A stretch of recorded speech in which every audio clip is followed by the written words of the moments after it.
Have you ever heard of a book called, I think it's called On the Beach?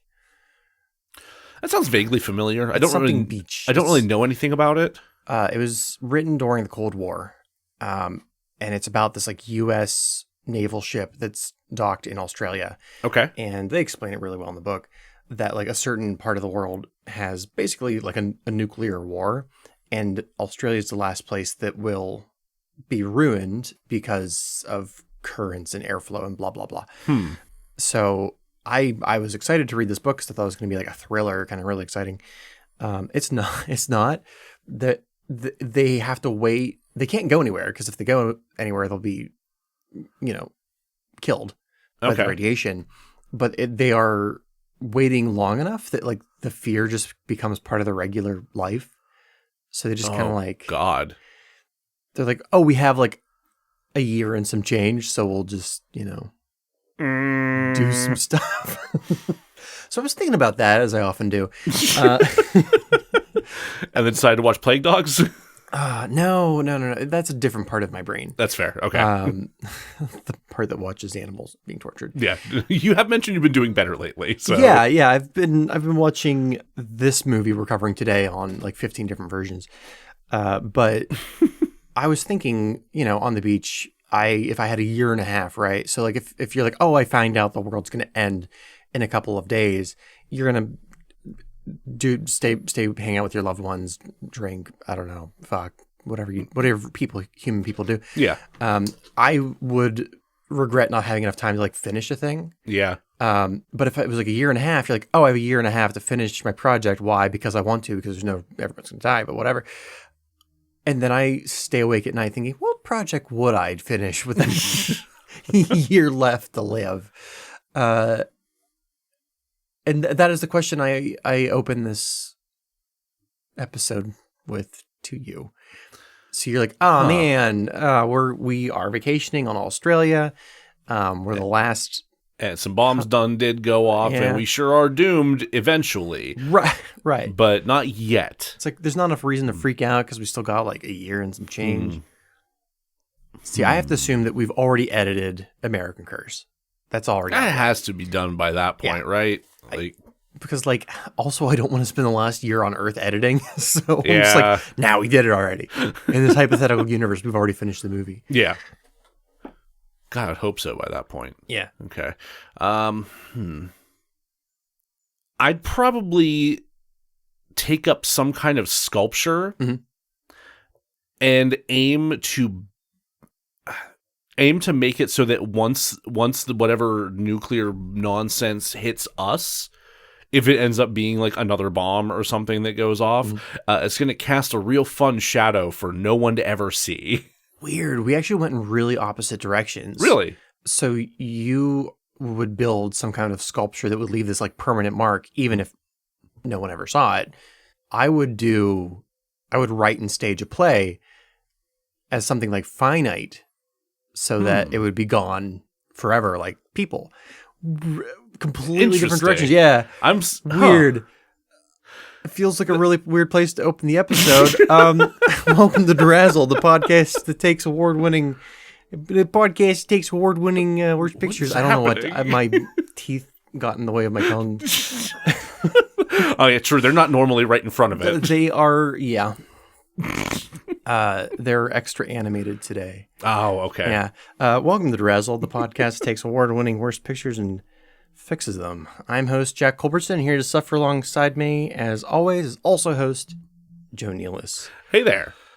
Oh boy. Today it is my pleasure to present to you, our audience, with part one of DeRazzled's Topsy-Turvy Freaky Friday series.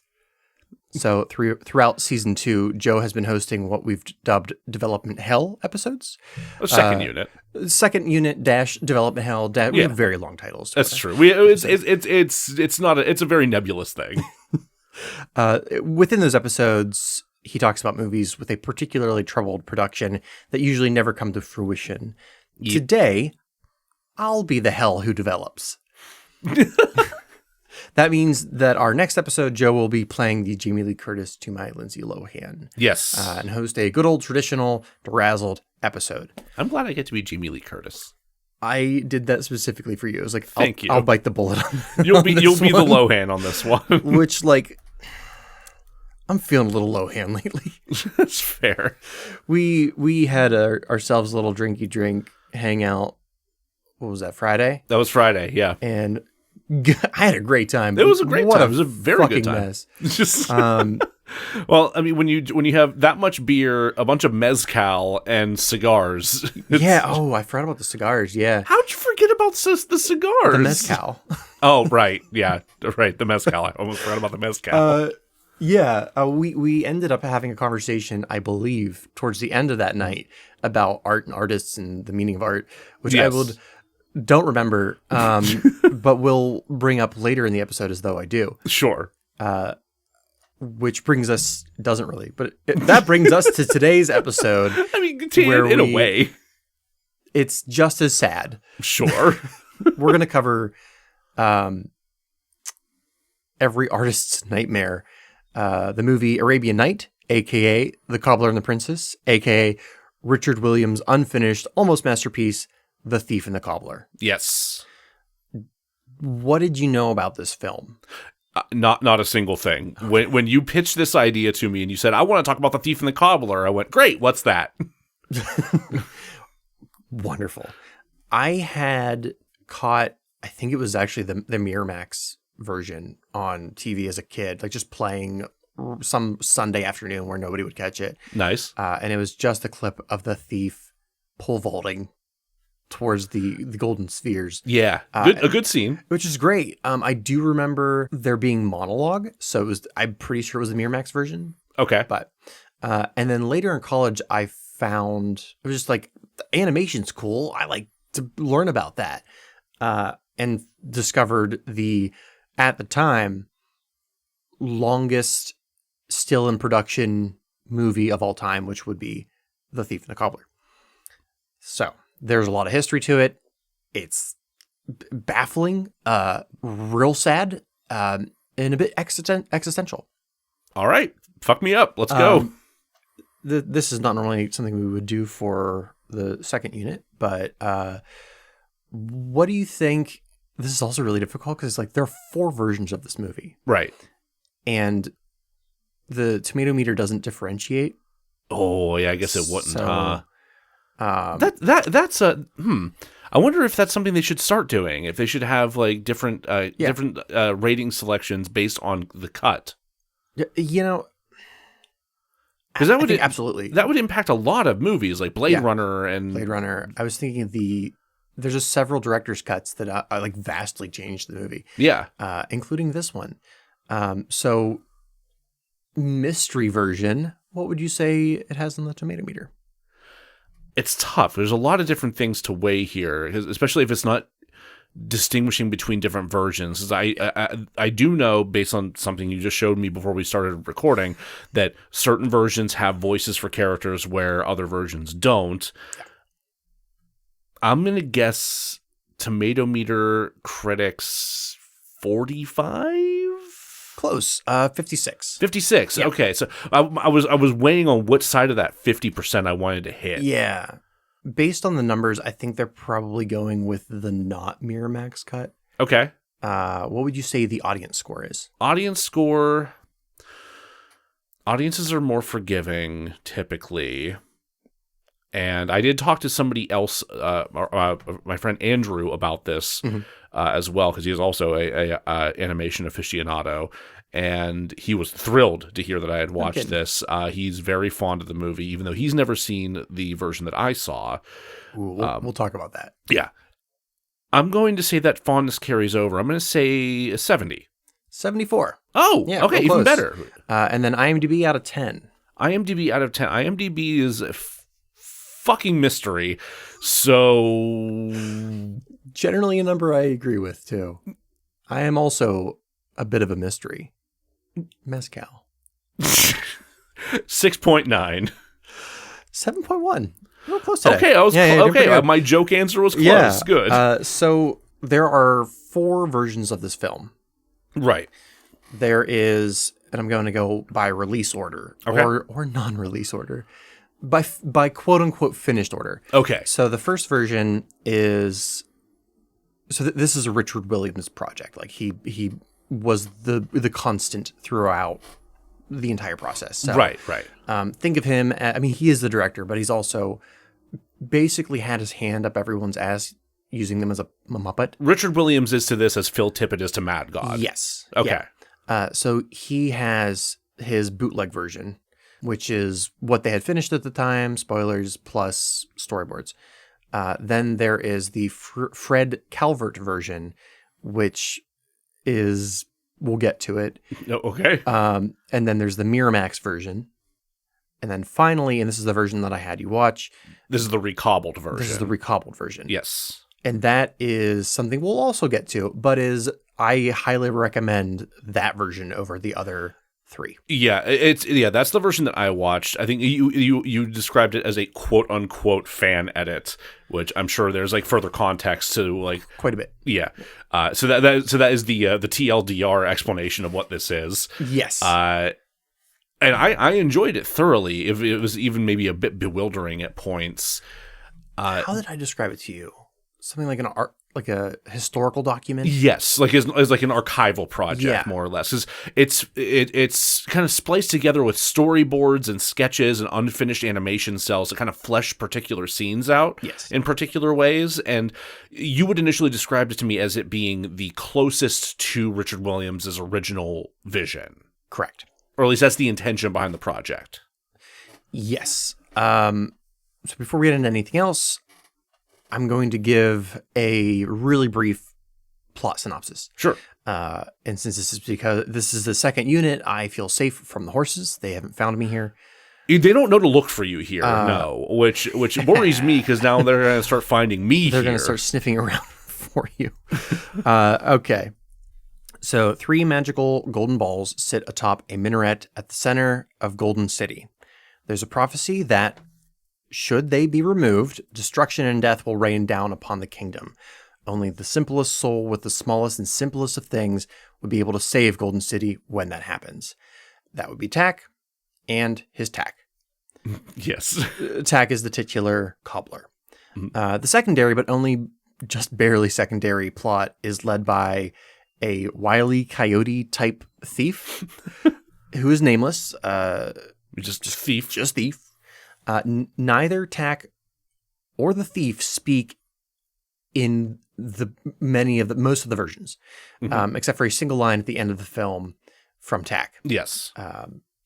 We follow Tack as he falls in love with the ineffectual the king's daughter, Yum Yum.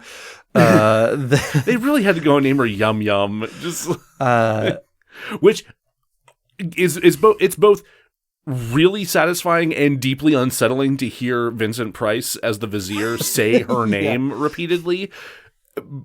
Yeah, the villain is voiced by Vincent Price, which is great. Chef's kiss, moi. He was specifically picked by Richard Williams because he had based the character Zigzag, which I'm about to talk about, off of 2 people he hated in real life. Oh my God, really? Yeah. That's astounding. But he loved Vincent Price. So he's like, I still have to make this fun for myself, so I'll cast Vincent Price as the voice. I love that. Yeah, it's great. Yum Yum, not Jasmine, hoink, falls in love with Tack, the street rat with a heart of gold and quick wits.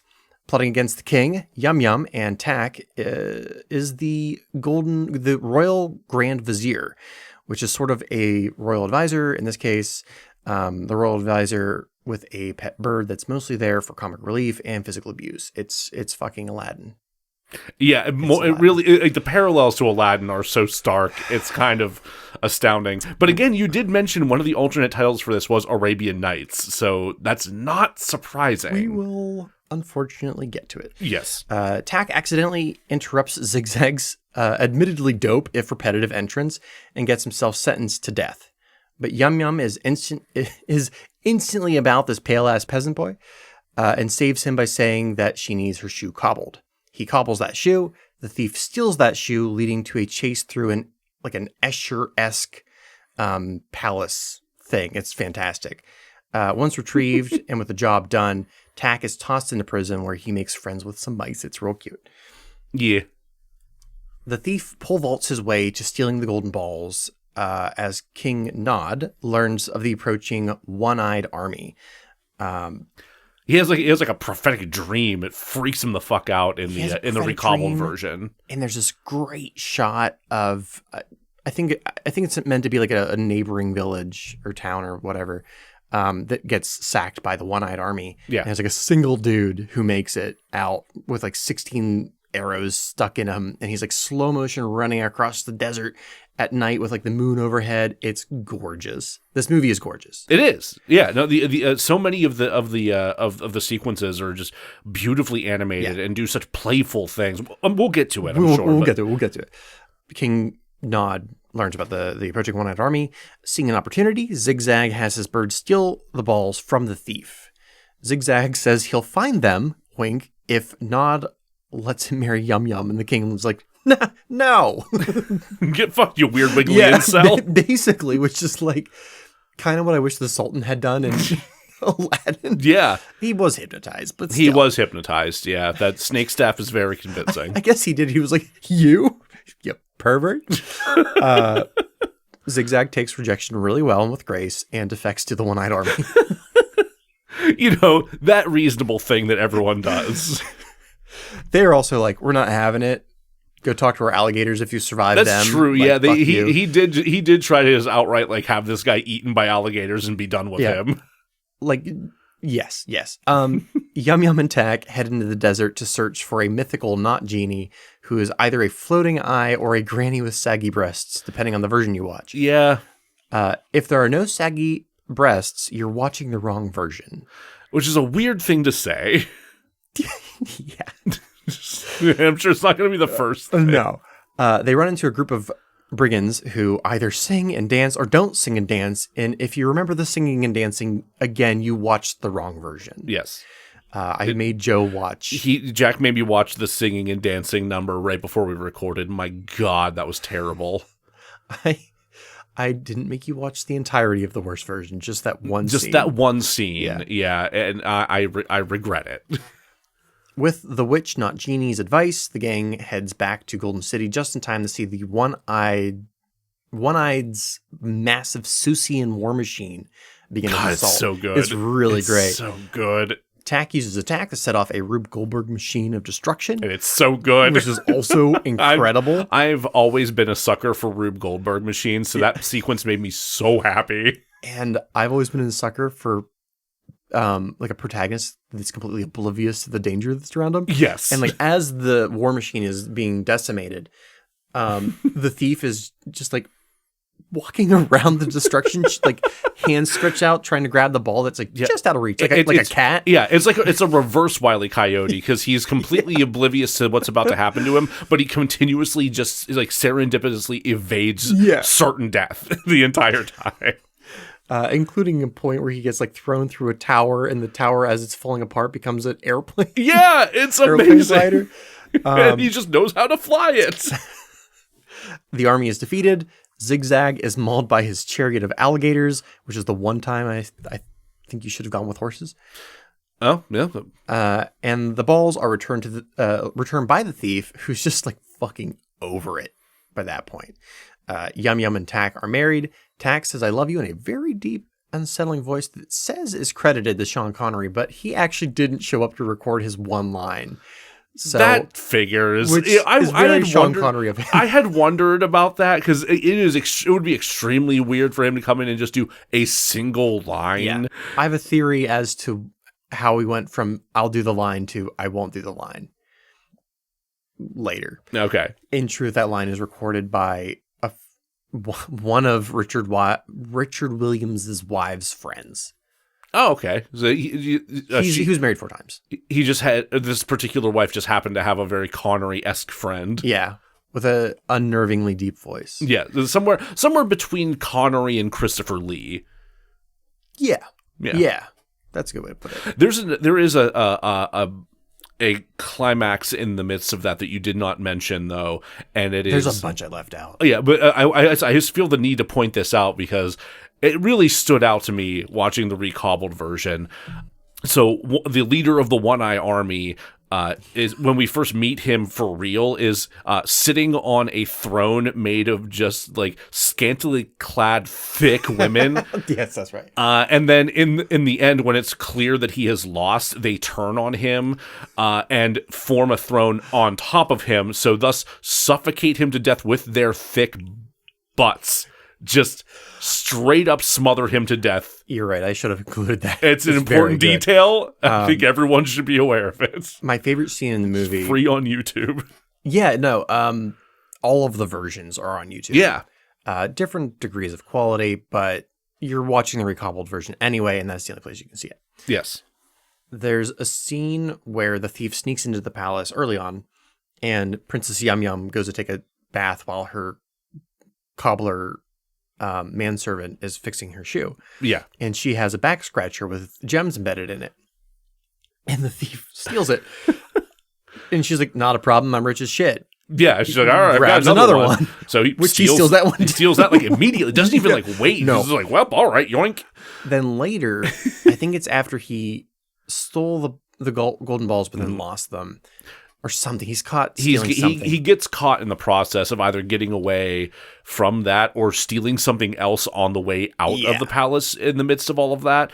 So they do the thing that is the eye for an eye. You tried to steal, thus you get your hand chopped off thing. So he just sticks out the little back scratcher hands. And the animation, and again, he's silent. So the animation of him screaming is just like, head shaking back roll. Yeah, and just it's just his head shaking back and forth and some cacophonous horns. And then he like crosses his not hands and just like saunters off. Like looks like sheepishly over his shoulder as he walks away. Yeah, no one questions that he's not bleeding. No. Oh God, what a movie. So why does this movie matter? In an interview, Richard Williams says why he did this, and he framed it as, long ago, when a master had mastered his craft, he would create his masterpiece. Sure. And that's what he wanted to do with this. It didn't quite go as planned, but the amount of, like, when you watch it, it is incomplete, but when you watch it, you can tell that the person who made this knew what they were doing. Yeah. If it had been finished, it would be taught in every class, every animation class, every like film class. I wouldn't be surprised if it is still taught in several of them. But like if it had actually been brought to fruition as Williams had wanted, this would live on as an absolute masterpiece, like a household name. I won't say it's some of the best animation in the world because there's quite a bit of Eastern animation that I've not watched. Sure. Yeah, that's a reasonable thing to acknowledge. But even though the pieces of like anime that I've watched that are considered, these are some of the best, specifically hand-drawn animation. Yeah. Like Akira. This is a different style. Yeah. But it's stupid how detailed it is. And I know we're doing a podcast on an animated movie, but hey, we do podcasts on live action movies all the time. Yeah, I mean, it's not a visual medium, but that's what other things are for. That's what again, it's on YouTube. Yeah. Go check it out. Do not watch any of the trailers. They're all from the garbage version. Of course. So this story has fascinated me since college, and I'm really happy to have a chance to discuss it. Good. Let's start by talking about Richard Williams' early life. Sure. Yeah. I want to know as much as we can about this guy. He's Canadian British. Fun. Yep. Exotic. Born in 1933, March 19th. Is that a Pisces or an Aries? I want to say that's Pisces. I think he's one of my Piscean brothers. There are no connections between he and I and the destruction of our lives over our art. He saw Snow White at the age of 5. Neat. Which changed his life. It's like me in Star Wars. He used to draw little basically flip books in school, and his teacher would let him do it because as long as it was a bird, because his teacher was like a bird aficionado. like a member of the Audubon Society or whatever. Okay. Yeah, he's like, oh, you're paying attention, you're listening, and you're kind of paying attention, but as long as it's birds, I guess it's okay. However, in 1953, he saw a Rembrandt in person, and it brought him to tears. Oh, and that's a powerful reaction to art right there. Yeah, he dropped animation entirely. He he became a painter. Oh, for a minute until the paintings didn't move. He's like, why is this one not moving? I'm shaking it. It's just not doing anything. Tilting it. It's just he. Let me quote him. Couldn't stand the idea of doing paintings for rich industrialists' wives. The whole art world was just repulsive as a way of life. Huh. So he went back to animation. And in 1958, he released his first animated short called Little Island. It's cute. It's 3 little geometric shapes, kind of like bleep blooping on a little island. It's 2-dimensional. Okay. So that's him just like dipping his toe in and putting himself out there. Yeah, and if you're looking at it as like, oh, this is a person's first work, it does not look like that. I remember going to, I think it was the Warhol, and they had an Alex Ross exhibit, and they had some of his like early work. Alex Ross, as a painter, does a lot of comic book work. Right. And you're looking at, it's like, this is his age 12 work. Same thing with Frank Frazetta. I'm like, I've never drawn as well as he has at the age of 7. Like, gifted, which is a term I don't like, but yeah, it's a term that's got some baggage associated with it, yeah. But sure. But I'm looking at Frank Frazetta's hand-drawn 7-year-old drawing with like properly shaded and the proportions are all right. And I'm like, I still draw the ears too big. But that's so many problems with hair. Good Lord. Yeah. So that was Richard Williams with animation, essentially. Okay. With this, I think he moves to England and starts like an animation studio. One of the things his studio does, and they don't really do this too much anymore in films, but he does movie intros. Right. Yeah, that's definitely not something we see all that often now. No, well, especially because there was a point where they had the entirety of the credits up front, and then there was like no credits in back.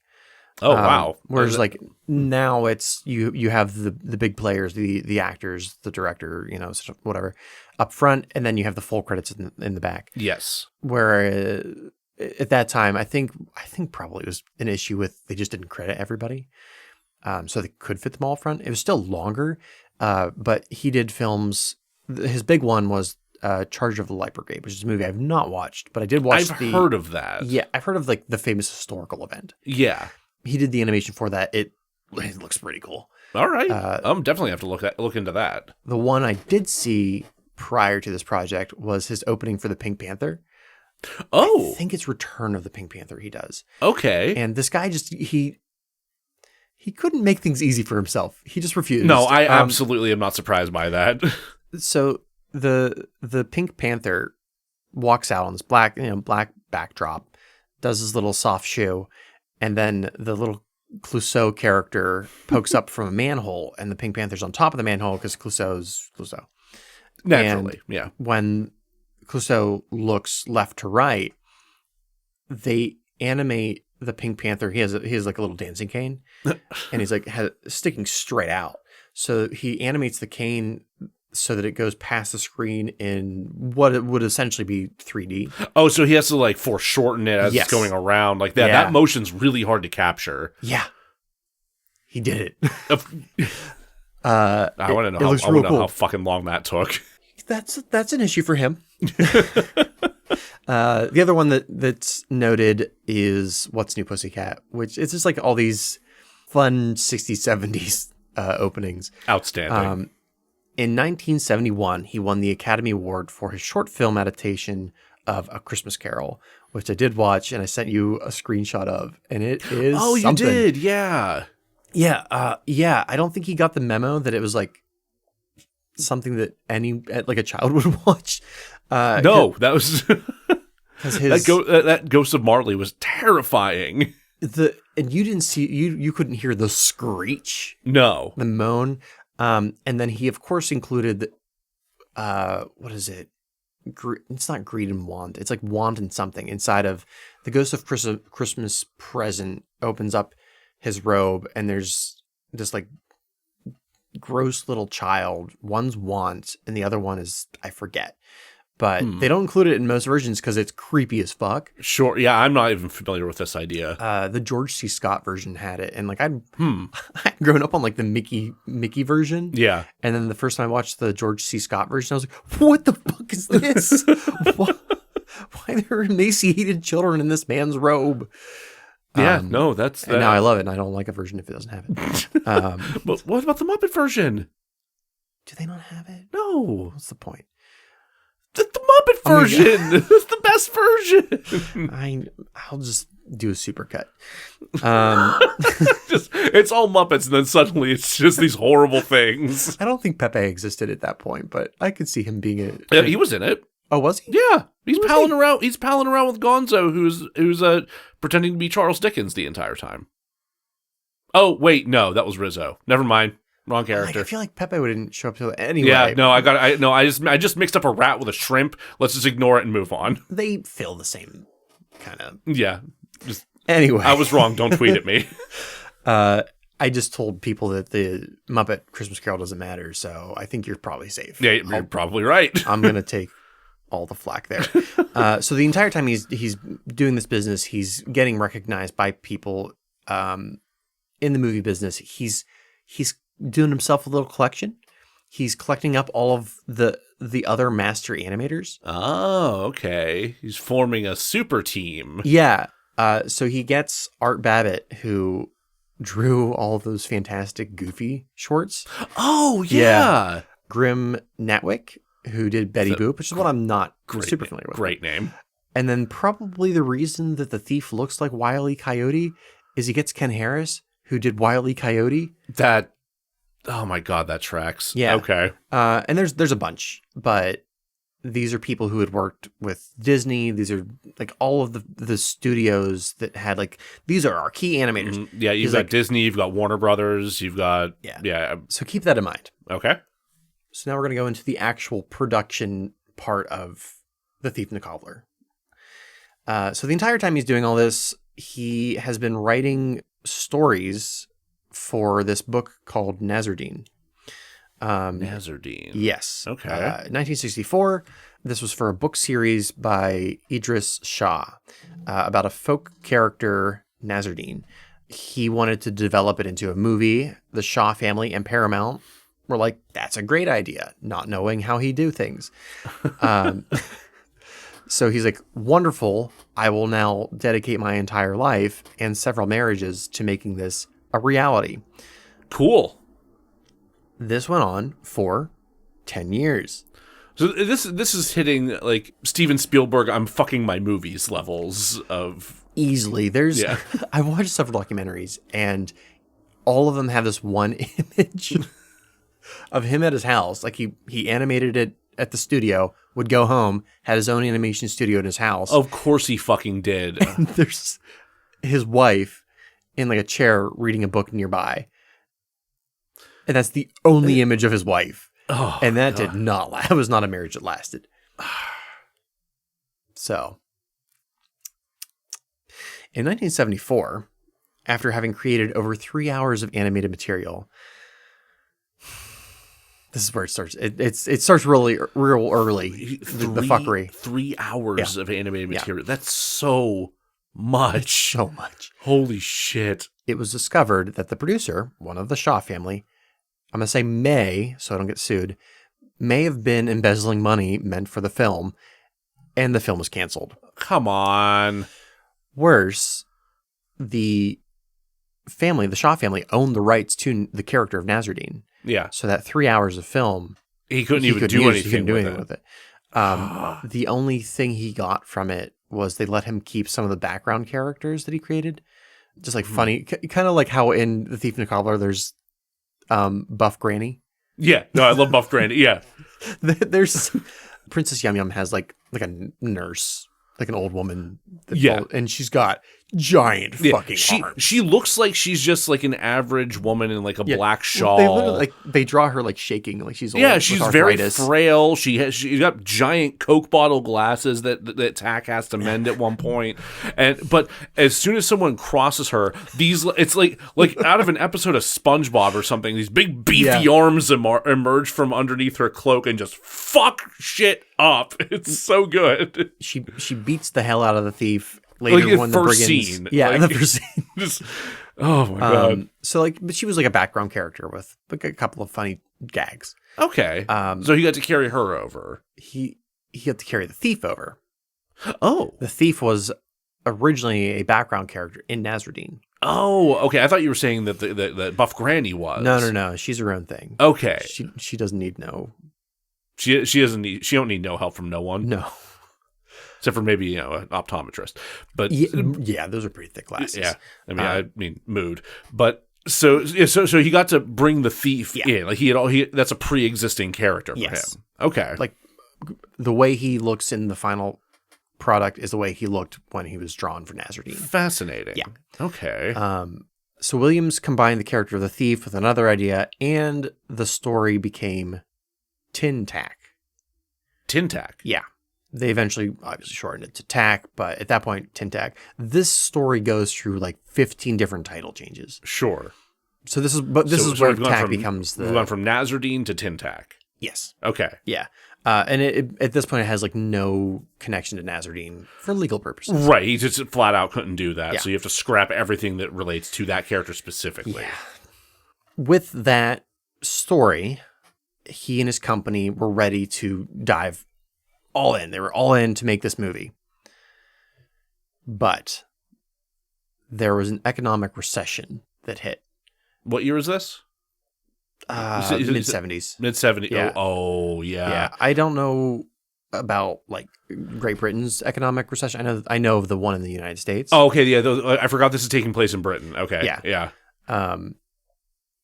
I was going to say like U.S. gas shortage. I was saying U.S. gas shortage, electrical. Yeah. Yeah. No, completely different circumstance. Yeah. I don't know anything about that. It led to them basically having to take any job that was offered to them. Yeah. I think he said he did like 200 commercials. Fuck. Maybe over 200 commercials. Good Lord, man. One of the more notable pieces was Raggedy Ann and Andy, A Musical Adventure from 1977. Okay. Which I remember my mom having a Raggedy Andy doll. It looks trippy as hell. I actually really wanted to watch it before we recorded this. Didn't have time.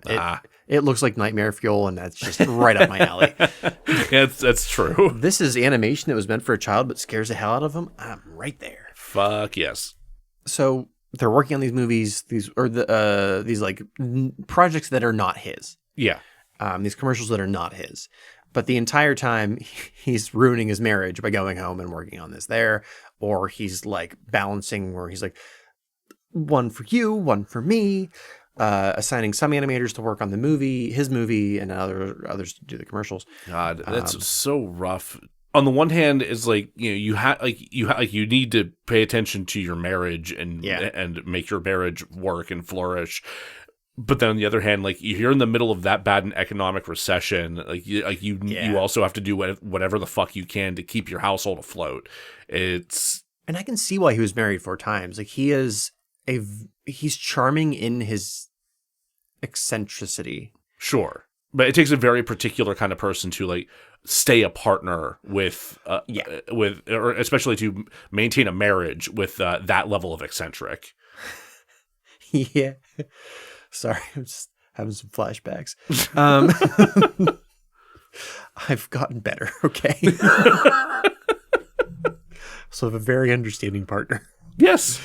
Oh, so the reason this took so long, because we're already 10 years into this project. Yeah, right. Yeah, because you said it's really started around 64. Yes. I don't know animation terms super duper well, so I'll explain it in film terms. Okay. Motion picture films. When you're animating a project or animating a film, you're doing, I believe, 12 drawings per second. Something like that, yeah. He thought that was lazy. Oh, no. So he did twice that. That's Oh, he was going 24 frames per second. yeah, which is, if you know your film, that's how many you do in a movie. Yeah, that's real life film. That's real life film. I think the slang they were using is like doing it by the ones instead of doing it by the twos. Okay. So it's like every other one. Or Yeah. every one.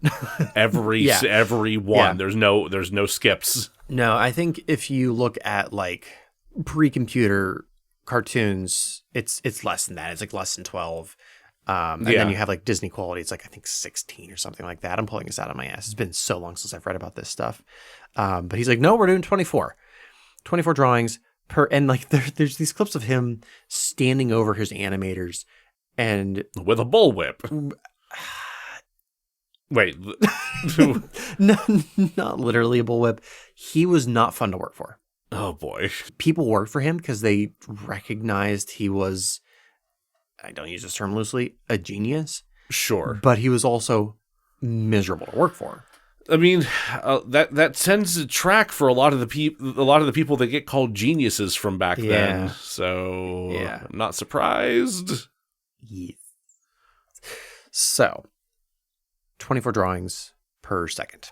That's a lot. Yeah, that's many. Williams realized that if he's going to demand this level of quality and he's seeing how much time it's taking to do this, he's splitting his time by doing commercials. Yeah. He needs financial backing. Oh yeah, 100%. Which he was nervous to do because that always brings issues, and he's already been bit once by the Shaw family. True. Yeah, I'd be a little gun shy at that point too. But in 1978, he gets his first shot. Bear with me as I pronounce his name.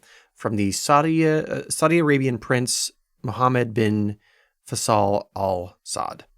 He becomes interested in the project, and he provides $100,000 for a 10-minute test clip. $100,000 or 100,000 pounds? I don't know. I don't know. Okay.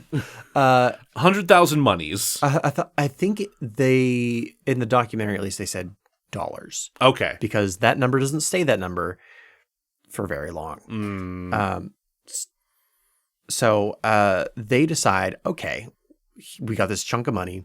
Let's do the hardest scene. And that would be the Rube Goldberg scene at the end. Sure. Yeah, I can't say I blame them for jumping right to the big deals there. This will come back to bite him in the ass later, but every time he gets money, he does the hard shit. The hard shit, unfortunately, is not the plot shit. No, it's not. So Williams misses the deadline twice, and the 100,000 turns into $250,000, and for some reason, the prince backs out. For, reasons. But they get this excellent scene out of it.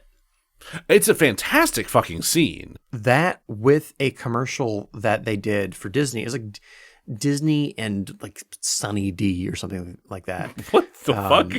And like the Disney commercials were even dumber when we were kids than they are now. I mean, now they're just like absurd abstract art pieces. Right, yeah. Because nothing matters anymore. Yeah, exactly. But yeah, it's like the Disney characters playing soccer and enjoying orange juice. Yeah. But what makes it unique is that it was the kids in the commercial are live action and the Disney characters are animated. And it looks pretty good, especially for that time period. Sure. And Steven Spielberg saw not only the scene that they made for the Prince, but also that commercial. And do you know what he wants to adapt? What does he want to adapt? Who Framed Roger Rabbit? Oh. Yeah. Oh. Yeah. So he goes to Williams in Williams' studio and says, listen, I saw your commercial. That live action mixed with animation normally looks like shit, but you guys made it look pretty cool. Will you do the movie? Because it's really the only way we're going to be able to do this movie is if you do it. And Williams is like, yeah, if you pay for me to make the Cobbler. Aha. And they did, and Roger Rabbit was made, and Cobbler was financed, and everyone lived happily ever after at the end. That's a short episode. Wow. Yeah. Let's break for commercial, and when I guess we come back, I'll find something to talk about. All right. Yeah, you're not going to just, drop a whole bunch of sad stuff on me out of nowhere. I would None of that was true, right? Never do that. I am so excited to talk about this next part called Bumping the Lamp. How I talked about bumping the lamp. I'm bumping the mic. That's how excited I am about bumping the lamp. No, you have not talked to me about bumping the lamp. Good. What? Okay. So when I learned that Richard Williams' studio was behind the animation for Roger Rabbit, yes, Who Framed Roger Rabbit, I was not surprised because it's stupidly, meticulously animated. Yes. And should not exist. And honestly, the only reason another one doesn't exist, because it did really well. Yeah. Is Richard Williams said no. So like, well, that's it. That's it. He's I don't want to. I'm gonna go work on my other movies, so like I can't do it. And they're like, well, yes, this will never happen again. Yeah, that's why they started looking into computer versions of Roger Rabbit, and thus we have Space Jam. Shit. So they had mixed live action animation before. It would look fine. It didn't look like you couldn't really suspend your disbelief in a way that like, oh, Tom and Jerry are occupying the same space as these other characters. Yeah. I think there was a movie with Tom and Jerry like back in the 60s, 70s. I think you're right. I vaguely remember Jerry doing like a tap dance number. But the camera had to be stationary. And so Spielberg produced Roger Rabbit, but Robert Zemeckis directed it. Yes. And Zemeckis was fully ready to keep the camera stationary every time that Roger or an animated character was on screen with Bob Hoskins. But Williams is like, no. No, he called the other animators lazy. Yeah, it's all like coming a mile away. Yeah.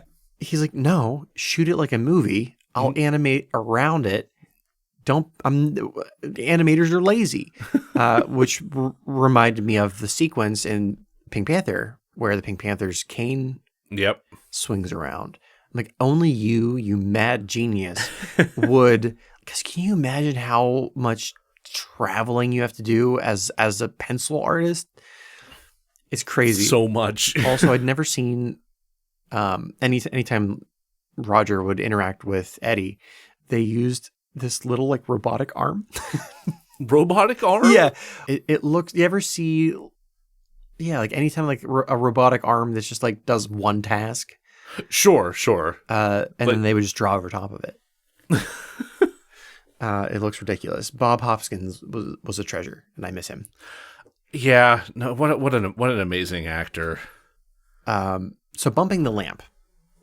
This has really nothing to do with our story, but I love it so much, and I can't see any other time that I'll be able to talk about it. Please do then. So yes. There's a scene in Roger Rabbit where I forget what Christopher Lloyd's character's called. The judge. The judge. Yeah. I forget the official judge name. He and his weasels go into like a diner or something looking for Roger. And he and Eddie are hiding in the back room, and it's like a bunch of cardboard boxes and shit. And there's a single lamp hanging over top. Yeah, like the one light. Yeah. And Roger freaks out, right? As he do, runs around the room, knocking shit over. And that was plenty. That was hard enough to animate. Sure. But then Williams was like, he bumped the lamp. Like, yeah. He's like, well, you have to animate, and it's swinging, like the lamp is swinging, so now you have to change the shadow as it goes back and forth over Roger. You're just showing off now. And the term specifically means you're showing off in a way that no one's going to notice, except for you and maybe some other people in film. But it makes for such an impressive visual moment. Like even as a kid, I'm watching this and I'm like, I'm fully invested in this relationship between Roger and Eddie. Yeah. And it's because it looks real. It feels real. The fact that he went to such lengths to make damn sure that you were realizing them in the same space with the same lighting, with the same everything, that like it's what makes it work. Yeah. It's why you have Tom and Jerry 2021, and besides just being terribly written, Well, there's that. and acted. I don't believe there's a cartoon cat and mouse in the same space as these live action actors. Well, I think we've talked about that one previously too, where that one's not even like about them and it's their movie. Like, but that's neither here nor there. So I'll talk some shit on Richard later, but I mean, I imagine there is some room to do so with the way he conducts his business. Yeah, and marriages. But that. Holy shit. Fact that he pulled that fucking shot off, that whole sequence, stunning. It reminds me of the prop master for the movie Seven that went through and wrote every one of those notebooks. Oh God, composition notebooks for the. I'm not going to spoil the movie, even though it's from the 90s. Yeah, but there's like a bunch of like serial killer written notebooks, and he went through and wrote like thousands of these for like 5 seconds on screen. Yeah. And even I'm like, you've gone beyond being impressed, and I'm concerned. Yeah, you become obsessive, and I'm a little worried about you. Yeah. But also nice. Well done. But also nice, yeah. I'm sure Fincher was super happy to have these things. Yeah, right? I wonder if I could get one. Probably, yeah. Sweet. So, with that Roger Rabbit money, Williams started to finish The Thief and the Cobbler. Roger Rabbit came out in 1988. He had till 1991 to finish it. Okay, so we've got a deadline. We've got a deadline, and this is through Warner Brothers. And because Warner Brothers ain't no dummy, they hire the Completion Bond Company, and who they are is that face is that cringy face is right. If Williams does not meet his deadline when it comes, they will take the movie and finish it themselves. Woof. Because Warner Brothers is spending their money, we're going to get our movie. Get their movie. This is the worst paragraph of the script for me. As the deadline got closer, Williams did a storyboard for the remaining scenes. Joe, you've done a movie here and there. Yeah. When would you do a storyboard? Pre-production. That's correct. Hey, Richard. So, Rich, I've worked with artists like this, and I'm developing like ulcers and extra hernias right now. Yeah, that makes me so nervous. Like, imagine for a moment that we had stopped in the middle of shooting American Curse, in the middle of those 2 weeks, to storyboard out how the rest of the movie was going to go. I'm going to have a nervous breakdown.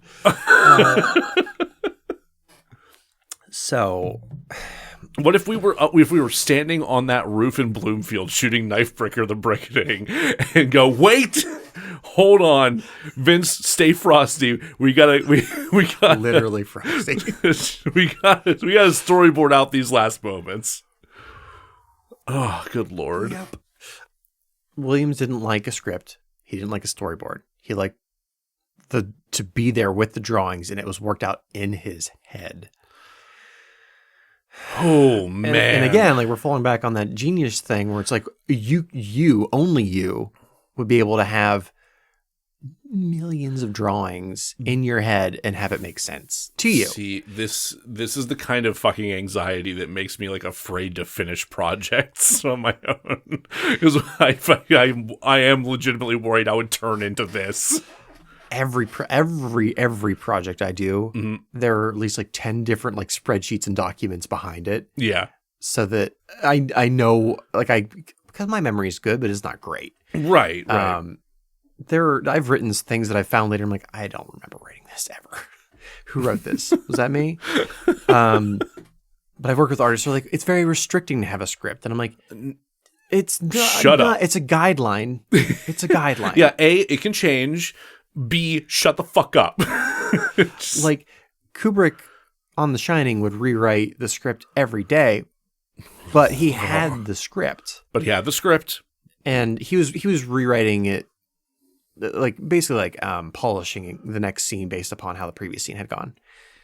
Okay, that sounds a little bit less ridiculous. Still stressful. It's still very stressful and a little flying by the seat of your pants, but also like you're flying by the seat of your pants with like a line attached. Yeah. There was a bit of a net, and also he did every shot like 80 times, so he was able to work it out. I would say we know. So it's at this point that Williams starts doing a storyboard as they're getting close to the deadline. I believe, and I have no evidence to back this up, I think he knew he wasn't going to make the deadline. Okay. And they were going to come and take his movie. Uh-huh. And the only way he would be able to have anything resembling close to a finished film is if he had storyboards. It was with these storyboards that he created his bootleg cut. Okay. But the thought that he's like, as I mentioned earlier, they were doing all the hard stuff first. Yeah. So you have like the gorgeous action sequences and the climactic moments, but none of the connective tissue, none of the plot stuff. Yeah.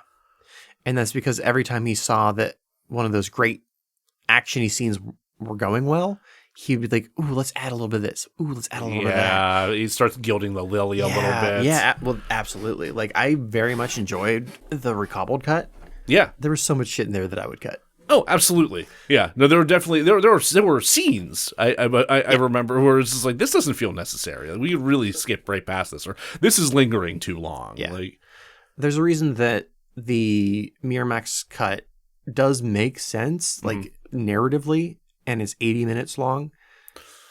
Because there is a lot that can be cut. Right, because the recobbled cut's like an hour 43, I think. That, so like a little more than 100 minutes long. Yeah. So, on May 13th, 1992... That didn't be bad. Warner Brothers said, hey, animators, go on vacation. Take a break. Oh no. And they knew. Yeah. And they did. And I should, before I say this, I should mention that it then became, in that those like last couple of months, it became known that Aladdin was a thing. Right. Yeah, as they would have had to have known, right? They have Disney connections. So, as I mentioned before, Richard Williams, genius, bit of a tyrant. Yeah.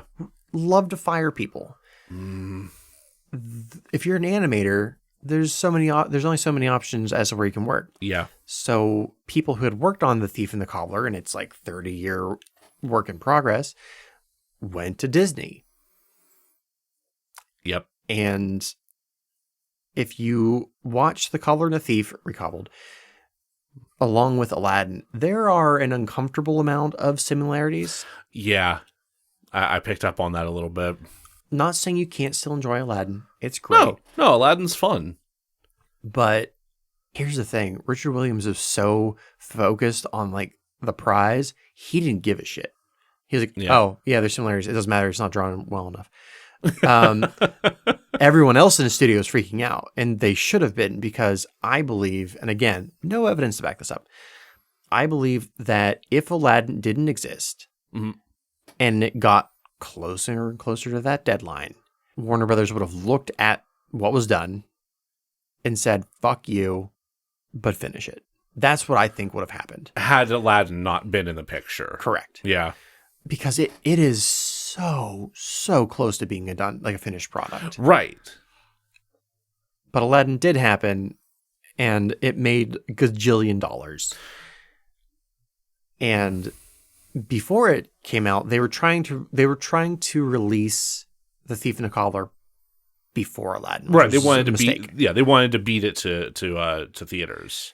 Yeah, the thing is that like Aladdin has finished scenes, like all of its scenes are finished. What? So we're back to May 13th, 1992. The studio's on vacation. Warner Brother sends in, or they back out of the film. What is essentially an insurance company, the completion bond company, comes in and they seize the movie. Yeah. While everyone's on vacation and no one's there to defend it. Right. Yeah. They had fun storming the castle. God, there's this scene in the documentary. I think it's called The Persistence of Vision, which is really confusing to Google because that is already a film term. Sure, of course it is. But it's a fun wordplay. Yeah. But it's the wrap party for the movie that they didn't finish. It's like a week after they got back from quote unquote vacation. Yeah. AKA anxiety stress tripped 1992. God. And like you can see they're trying to like enjoy themselves, but oh my God, that's so stressful. Yeah, that sucks. I hate all of it. And you can see like Richard Williams is just like completely dissociated. Oh God. The movie then falls under the Bond company headed by Fred Calvert. Right. Yeah, you mentioned him in the beginning. Now he was vaguely aware of the process already because it's a Bond company. They're not gonna just like wait for the deadline. They're gonna send their stooge in to check it out. Yeah, they're gonna have some knowledge up front so they can like bang this out. I say stooge. I don't want to shit on Fred Calvert too much because as he was going in to like check on these guys, he kind of went native a little bit. Oh, really? The Art Pinkerton almost turned coat? Yeah. He's like, this is really good. So when they seized the film, he volunteered to be in charge of it. So he's like, at least someone who kind of gives a shit will be in charge of it. Yeah. Unfortunately, he didn't know what the fuck he's doing, but at least he cared. That counts for something. Yes. I'll give him that. Let's now move on to the release of the movie. Sure. Real quick sidebar. Oh. Before Fred Calvert took over the film, there was like a Hail Mary thrown. Oh? Yeah. It was a terrible Hail Mary. So one of the business people, I don't know whose side they were on where, but it was suggested that they bring in another filmmaker to kind of supervise Williams to like make sure it got done. Okay. Would you like to guess which filmmaker they suggested? I will tell you, they picked the very worst possible option. And the Bond company immediately said, fuck you. We're not stupid. I'm at a loss. Terry Gilliam. No! Are you fucking serious? They're like, we'll have Terry Gilliam come in. He'll supervise it. He'll kind of make sure that William stays on track. And then everyone went, no, hold on. They're like, hold on a minute. No, we've heard of him before. We know this guy. It's 1992. We heard of Brazil. We remember Munchausen. So they unfortunately said, no, thank you. Sure. Oh, Terry. Yeah. But that means that in some universe, Terry Gilliam oversaw the completion of the Thief and the Cobbler. There is an alternate reality where that actually happened. Absolutely. And I would love to visit just so I could watch this movie. God. So under the Fred Calvert cut, it was released, but only in South Africa and Australia. What? And it was the title for that release was The Princess and the Cobbler. Which okay. Makes sense. Yeah, sure. Yeah, it's a reasonable title considering they get together. Yeah. I don't know why they picked those two markets and nowhere else, but they did. I'm unsure of, because I did not watch this cut. I didn't want to. I don't, and I won't. Yeah. I made it through the Miramax version. I'm good. That was enough. Yeah. And I don't really see there being a reason to watch the bootleg if the recobbled is basically the bootleg, but with stuff fixed. Sure. It was either for this cut or the Miramax cut that they added 3 songs because they're like, it's the 90s. Got to have the musical element. Movie. Yeah. What I find interesting is that they hired a different animation studio for each of the 3 songs, and you can tell. Huh. So you had the pleasure of watching the Brigand song. Yeah, which is all about how if you don't go to school, you become a gang member, I guess. A stinky gang member. A stinky gang member who can't do math or spell. And has to survive off of shoes. Yes. And that old not chestnut. in a fun way. Like, Not the fun way. So I showed you the worst one because of course I did. Yeah. The other two songs are very bland, No. but not as obnoxious, and two, not as poorly drawn. In fact, one of the three songs, and I did a double take when I saw this because I'm like, this doesn't look like it's that bad. Like the other two songs, you can tell clearly where they added shit in from other animation studios. Yeah. Or recorded or made connective tissue. But one of the three was done by Don Bluth's company. Ah, okay. So like the song's stupid, but the animation doesn't look too bad. It's still not as detailed as Williams, but it's not the eyesore that was 8 burly men drawn in chicken scratch. Which if that was the whole movie, it'd be fine. But yeah, so that was released limited market. Not satisfied with destroying the movie enough, Miramax bought the rights to the US release, which is perplexing because Miramax was owned by Disney that had released Aladdin already. That's weird. That's very weird. It's very weird. It didn't pay off no, at all. Of course it didn't. So hell, maybe that was just by design. I can't think of the reason why you would buy a movie. One, they bought it and then they changed it. They changed the title from The Princess and the Cobbler to Arabian Night. Singular. Singular. Yeah. There's no night. There's no night in this. Well, so at the beginning of the Miramax version, there's like a little narration that's like, there were blah, blah, blah number of Arabian Nights. This is the story of one of them. Apparently that is tech. It's stupid. No. Yeah. It's a correct response. So the most egregious thing that the Miramax company did was mostly to women. But in this movie... See our previous episode. There are two characters in the film. Again, I've said they don't talk.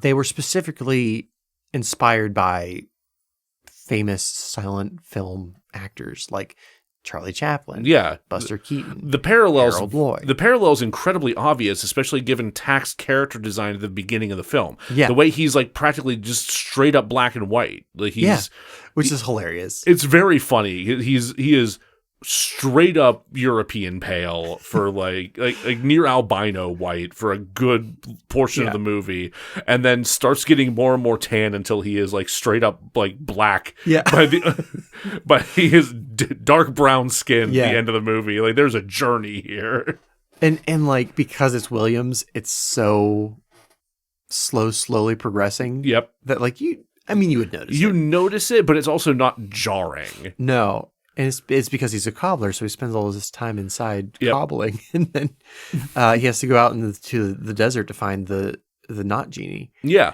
he gets a little sunburned. Anyway, God, and there's just so he doesn't talk, but what he does have is he has like these two tacks in the corner of his mouth. Right, so you kind of see like what's happening with his mouth through that most of the time. So they almost are like clock hands where depending on his emotion, they'll change to either be a smile or a frown or like confused, whatever. Yes. It's a really clever way of showing emotion. Both like a cool character design choice and also like very simple, effective just display of emotion. Yeah. Yeah. So the Weinsteins saw that and they're like, well, nobody's going to understand that. Let's have Matthew Broderick record non-stop monologue over top of the entire movie. That's so stupid and such a waste of Matthew Broderick's time. Like they did. I think they had Toni Collette revoice Yum Yum, which is like done works there. But, yeah, sure. I mean, I love Toni Collette, but what I do like is that every single version of the film was like, let's not touch Vincent Price's performance. It's just too good. Don't you fucking dare. No. I'd be so mad. I want to say it's technically his last film, but that's because it was released, so long after he passed. Yeah. the other for the Thief, they use 2 different actors. One in the Calvert cut, and then Jonathan Winters in the Miramax cut. Right. Who I like his voice. It was Eddie Carroll, I think we saw it was in the Calvert cut. There's absolutely no reason to have it. He just talks nonstop. I think they just sat Jonathan Winters down in a recording booth, played the movie, and he just riffed the entire time. Because there's a lot of time he's just talking about what's happening on screen. Yeah. I remember you played a little bit of it for me. He was just talking about the flies and when all these flies go in. Yeah. It's like, that is the least interesting thing you can have anyone fucking do for a voiceover role. Yeah. Like, stop it. It's so lazy. And the character just works so much better if he's silent. He's supposed to be roguish and secretive. Yeah. Like, I think, and this happened multiple times with Miramax, where they would buy either a foreign film or an art film, assume the audience wasn't smart enough to get it, which is insulting and self-fulfilling prophecy. Yep, as we've talked about. Yep, and recut it so that it looked closer to basically Aladdin. He basically saw this and was like, let's just make it Aladdin. Because it is Aladdin. Disney, you mind if we copy your homework? Yeah, it's like Disney copied from them, and then they copied from Disney. It's stupid. A copy of a copy of a copy. Yeah. God damn it. Yeah. So that version, Arabian Night, was released in 510 theaters, where it grossed a total of, and I hate numbers, $319,723. It didn't even break $1 million. Would you like to know what the overall estimated budget was for the movie at this time? Sure. $24 million. Oh, God. Fuck. Yeah. Hell of a investment there, Hart. Oh. But here, there's one more shit cherry on the shit pie. Oh, my God. You just have to keep hurting me. When the movie was finally released on DVD, would you like to guess how it was released? Unceremoniously? Incredibly so. In fact, in a box of Fruit Loops. No, are you fucking kidding me? It was the cereal box prize in a box of Fruit Loops. So I just learned something About Fruit Loops? just yesterday. No, not about Fruit Loops. Are you familiar with the show Hey Arnold? Yeah. Yeah. So the last season of Hey Arnold got released on Nickelodeon in unceremonious, unannounced, drops. They're 20 episodes released over the course of 5 years. That's so strange. So they had a plan, because the show was so fucking popular, that they were going to give the creator 2 opportunities for a movie. One for TV, one for theaters. Sweet. But Nickelodeon jumped the gun and decided to push the made-for-TV one to theaters. So it's not theater quality. It's not as thorough or long of a story that you'd want to see from a theatrical release. Right. So it flops hard. And it flops so hard that they just abandoned any support for the show at that point. God. It's truly bizarre. And they did eventually get to do that second movie, but it was years and years and years down the road, releases hey, this is our nostalgic reboot or whatever. Okay. This cereal box bullshit is more insulting than that. Dear God. It really is. 30 years of work released inside a fucking kid's cereal. And the disc looks like somebody burnt it on their home computer. Oh my God. It didn't even have artwork. No, it had artwork. A toucan on it. Toucan Sam. And then the logo Fruit Loops. And then the Arabian Nights logo was half cut off. My heart is breaking. Holy shit. So because of this, and because of the entire thing, Richard Williams refused to discuss what was essentially his life's work. Yeah. Oh my God. Ever again. Yeah. That, holy fucking shit. Even going so far as to not cooperate in the documentary, The Persistence Vision. I read one place, I don't know if it's true, but I read, he used to give animation seminars. Sure. He would hire a bodyguard to remove anybody who tried to talk to him about, I don't know if that's true. I read it one place. It's not substantiated, Wow. but it wouldn't surprise me. And also wouldn't feel terribly unjustified. Oh man, tyrannical practices or no, like right now I feel so fucking bad for that, to have something that you cared about that much, put that much fucking work and effort into, to have it ripped from your hands and then dropped unceremoniously into a fucking box of cereal. With his life's work behind him, he did the only thing he could, which was show his love of animation through seminars, and specifically a series of books called The Animator's Survival Kit. And what that is you know how earlier I was telling you he basically collected these old masters? Yeah. Everything that he had learned from them, and they're long dead at this point. Yeah. Everything that he learned from them and everything he knew, he put into the Animator's Survival Kit. Fascinating. Yeah. That book is still widely considered the Bible of animation. It's taught anywhere you learn animation, you're going to have that. It wasn't the masterpiece he set out to make, but I would say it's probably had more of an impact on animation as a whole than even The Thief and the Cobbler would have. Yeah. I'm glad that he at least got to put his mark on the industry, on the art at that level that it's just that, imagine if, we're both absurdly large fans of the Venture Brothers. Incredibly so. And if you're a fan of that show, you know, I mean, if you've been a fan of that show for years, you know what it's like waiting for a season of that show to release. Because after season 3 or 4, there were just these long gaps because it's literally two dudes with their heads so far up the ass of their own continuity, working on this. And given they did put the animation out to studios to work on, but to actually get to that point, it took so fucking long.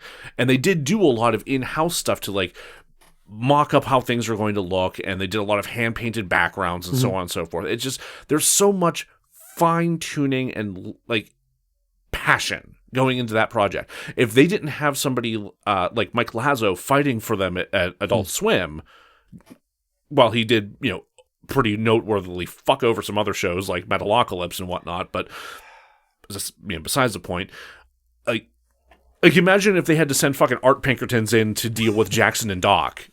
And I don't want to think about that. It makes me so sad. Yeah. Seriously, that show is a fucking masterpiece of animation. Canceled too fucking soon, in my opinion. Looking forward to that movie. I can't wait to see the fucking movie this year. I'm glad that it's having a conclusion of some sort. Yes, I'm glad. Yeah, they're getting that opportunity at least. But I want it to just keep going. Yeah. But the idea of somebody from Cartoon Network or Warner Brothers or whoever coming in and just seizing their materials and just deciding for them what that's going to be, and then having it just fall into obscurity. Man, you're not gonna like where this is headed. I know. I mean, I have a feeling, I should say, but one last note on the Animator's Survival Kit. Yeah, there have been a number of notable animators who've said "Oh yeah, that taught me everything I know." So that's good. Sure, that's nice. I'm literally going to look up how much a copy is after we get done here. As of 2013, it is available on iPad. It also, I think you can either get the book or you can get the 16-volume DVD box set. Oh, wow. Yeah. I'd rather have the book. Yeah, me too. 16 volume, Jesus Christ. Did he hand animate that too? Well, there's a logo. There's a really lovely logo, and it took 9 months to animate. Yeah, that tracks. Okay. Yeah, so, not surprised. Williams died of cancer in August of 2019 at his home in Bristol, England. He had been working on an animated feature called based on Lysistrata. It was never finished, but the prologue, entitled Prologue, was nominated for an Academy Award. Knowing that his film would never be finished, this Lysistrata, he is quoted as saying, "It's the doing of it that matters. Do it for the love of it. That's all there is." So that's the end of Richard Williams' story. But the Thief and the Cobbler, we still have a little bit more to go. Interesting. Okay, yeah. Let's break for commercial so I can go throw up. The movie's initial release, done. It's done. But people realized that they had something really special here, even if it was an incomplete project. Yeah. One of those people was Roy Disney. Real? Oh. Yeah. Okay. I didn't realize that an actual Disney was going to get involved at this stage. Yes. In the year 2000, Roy Disney started work on restoring the film. Huh.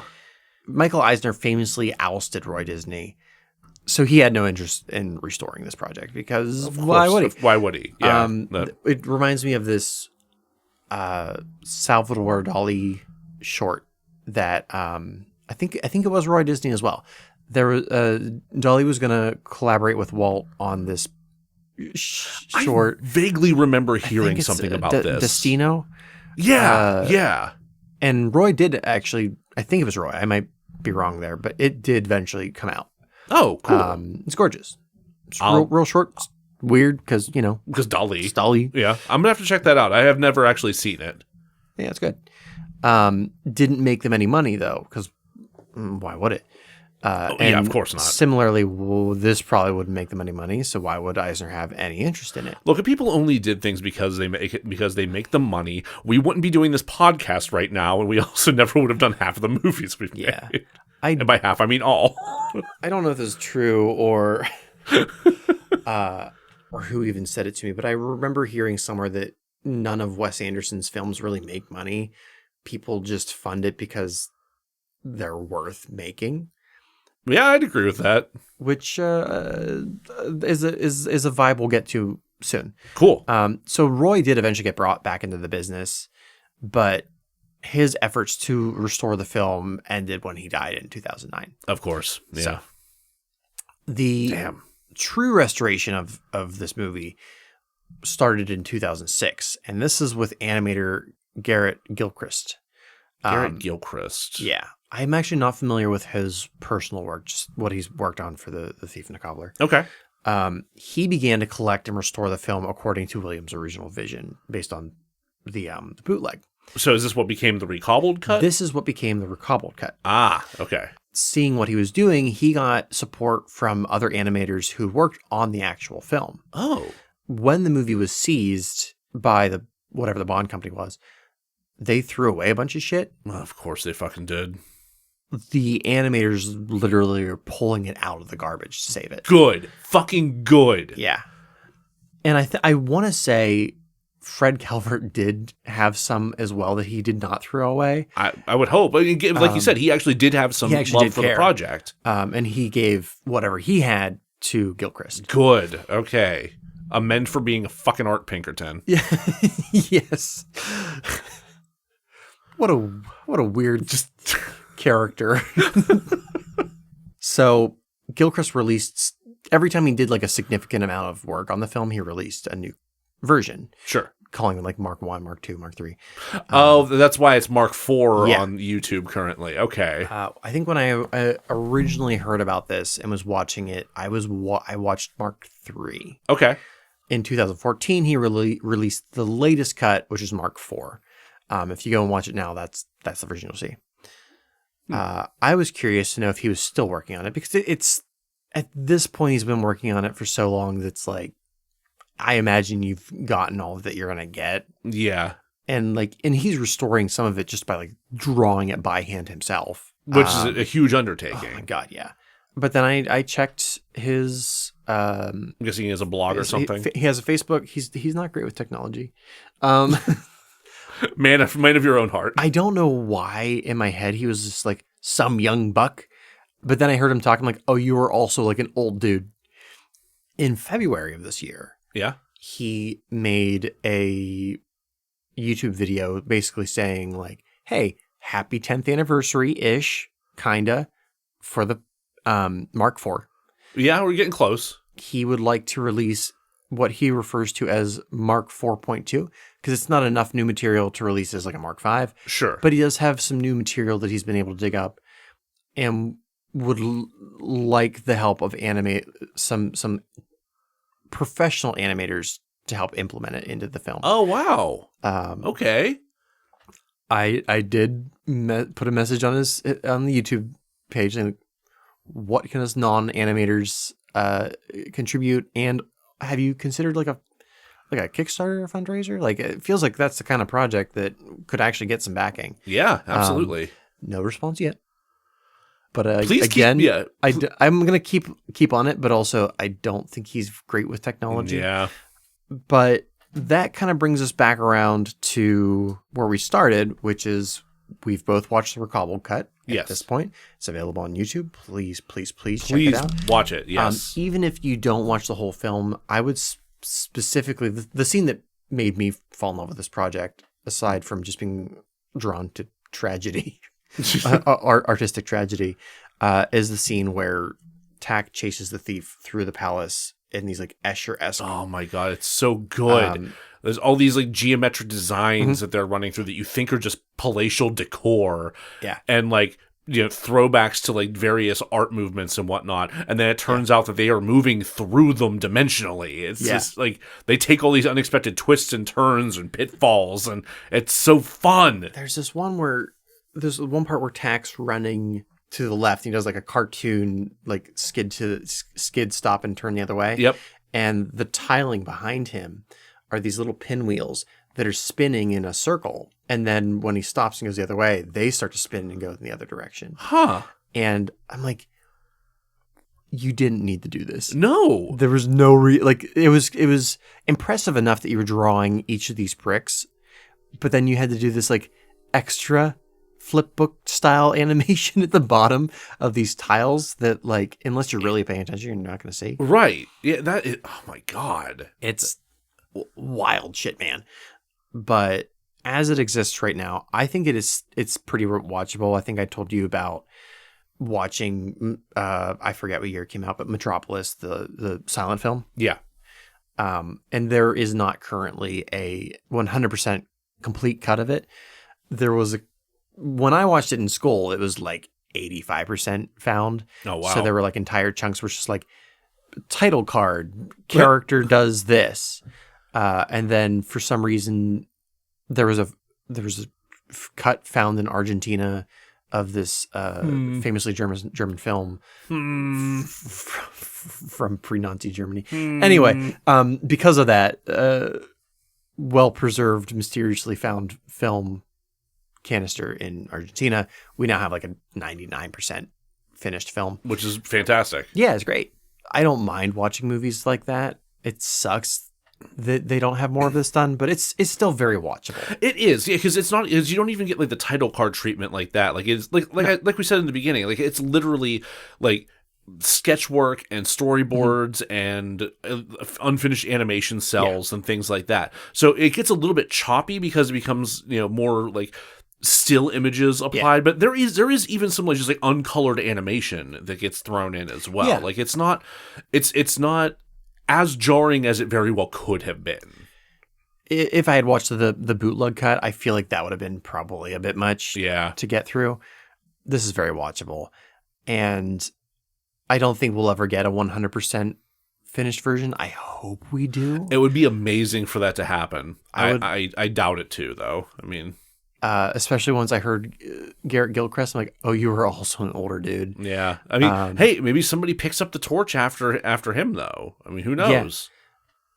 Yeah. And because he is still working on it, it is still considered to be the longest film to still be in production. Yeah. From 1964 till now. That's literally, we're coming up on 60 goddamn years.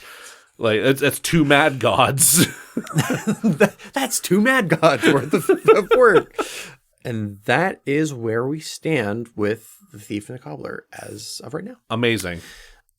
That is a heartbreaking, but also like twinkle of hope at the end there. And Richard Williams did get to see one of them. He would have seen Mark either 2 or 3. So okay, so he was able to see it and like didn't comment one way or the other on it, which I don't blame him. I'm sure he didn't, but I have to imagine that it's bittersweet as it might have been. There's still that hint of sweetness. Yeah. That had to feel good to some extent. Yeah. And it's not entirely unheard of for a movie. I mean, again, Metropolis, where you have a movie that's not completed for however many decades, and then it finally comes out in some kind of completed form. There are other animated projects that have been lost to time, or, you know, I'm sure we'll do an episode on lost films at some point. Oh, yeah. Yeah. I don't think it'll be completed, but I have hope. If you are somehow a person with a ton of money, give it to us. But if you don't give it to us, give it to Gilchrist, so he can finish The Thief and the Cobbler. Yes. And then to wrap up this episode, I would like to have an existential crisis with Joe. I think that's probably going to be necessary because, as I mentioned when we were on break there, just the story of what the fuck happened to William's work there, just... I titled the section "The Artist's Conundrum" or "How Jack Invented Patreon." Yeah, we did have that conversation while we were drinking the other day. We did. I think Steve pointed out, like, yeah, you basically just invented Patreon. Yeah, I think there's like a cracked sketch where they're like talking about, hey, we should do this and this and this and this and this. It'd be a fantastic show. And then they're like, we just wrote The Wire. Yeah. I miss old cracked. Yeah, me too. What was the incredibly upsetting, depressing thing you were going to tell me? Oh, yeah. So speaking of, animation getting left in the dustbin, there's a project that got brought up in the midst of some Twitter discourse just recently. Did you know that Sony Pictures had been working on a Medusa animated feature in the the mid 2010s? Not until 2:00 this afternoon. God damn it! When I saw a clip of the animation, there's a little bit of pencil test that James Baxter had done. I'm not familiar with James Baxter. He's throw a dart at like a list of animated films from the past 20 years. He's probably worked on it. I know Kung Fu Panda jumps to mind, if I'm not mistaken. He's got a lot of credits. I think I saw Adventure Time. Maybe. I believe he's done some Adventure Time. Yes, actually, there's a character named James Baxter in Adventure Time. If I remember correctly. Yeah, that's a whole episode. There's a whole episode about this character. Man. I forget. Watch Adventure Time. It's fun. I need to. It seems like a thing I would enjoy. I'm way behind. Like, I've only seen like a small chunk of what's out from it, but from what I've heard, it gets real good the further you go in. Nice. But yeah, so that pencil test got put out on Twitter, and a lot of people were really fucking mad that we didn't get it. Do you know why people were particularly mad? Why? Do you know what movie we got instead? Yeah. I don't know when this was supposed to come out, but 2017, Jack. Oh God, I don't know. Brave. I guess that would have been computer animated though. Well, it did get replaced with a computer animation, Jack.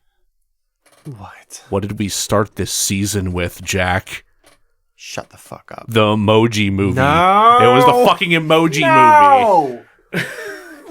Why? Why would those are not the same thought. I know. So mad. Is this Sony? Yeah, it was Sony. Fuck you, Sony. Yeah, it was fucking Sony. I'm sorry to hurt you this way, but also you just threw that entire episode at me. Oh. You really Uno reverse carded me. I kind of did. I'm sorry. I'm gonna make it better.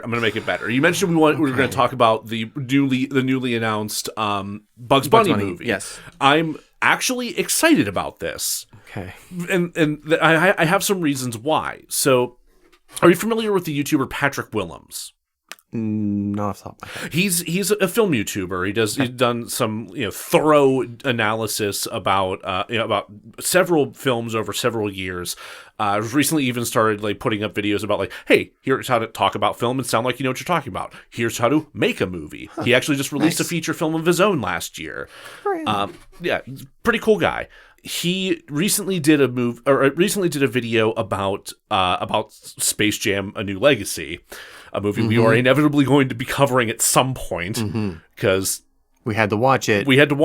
And might as well create some content out of it. Yeah, we have to get something out of that because that movie still makes me so angry. But he talked about how not only that movie sucks, but how the original Space Jam is also awful. I haven't rewatched it since my childhood, and I don't intend to. I haven't rewatched it since college, and I was probably very drunk at the time. Seems like the best way to rewatch. Yeah, honestly. So one of the fundamental things that he points out in this video is that one of the biggest reasons these movies are bad is they fundamentally misunderstand the Looney Tunes.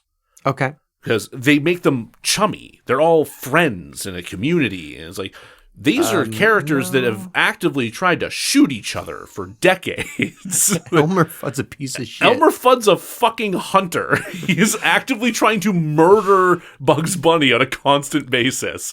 Which actually reminds me, that might be why Roger Rabbit works so well, is the tunes are competing against, especially the Warner Brothers and Disney tunes, are constantly competing against each other. The whole dueling pianos between Daffy and Donald, outstanding. Yeah, that kind of nature is like completely lost in these movies. But Warner Brothers, despite several attempts to make Looney Tunes based television series in the past couple decades, and just missing the mark entirely because they're making like typical sitcom fare, Office spin-offs, which the Muppets also did on Disney.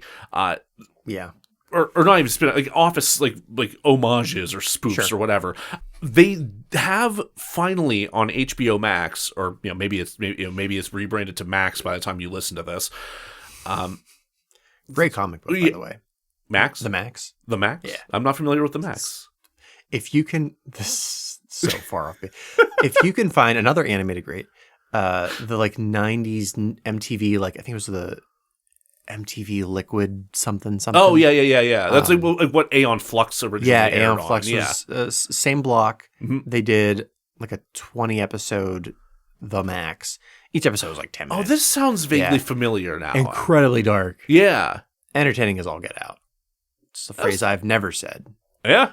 Until now. Thank you, The Max, and not Max, formerly HBO Max. Yes. Please go on. So, buried somewhere on HBO Max right now is a new series of Looney Tunes shorts that are in the spirit of the old cartoons. Like, it is the old antagonistic matchups of characters and like that style of visual storytelling.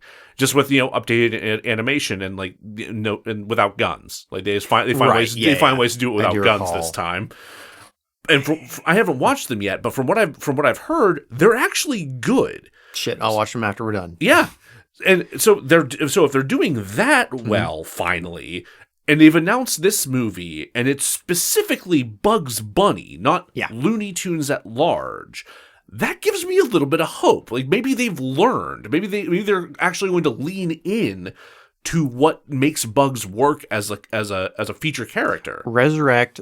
Or find the ghost of Chuck Jones. Oh my God. And let him make a movie in the year of our Lord. After he also resurrect the ghost of Mel Blanc. Yes, yeah. Find those two ghosts. Yes. So let's bring this back down a little bit. Bring it back down. Okay, great. We're getting a little too happy and excited here. Yeah, but I'm completely for a live action animation mixed film with Bugs Bunny. Yeah, if they actually like are true to who Bugs is supposed to be as a character, great. So, a couple things I want to talk about.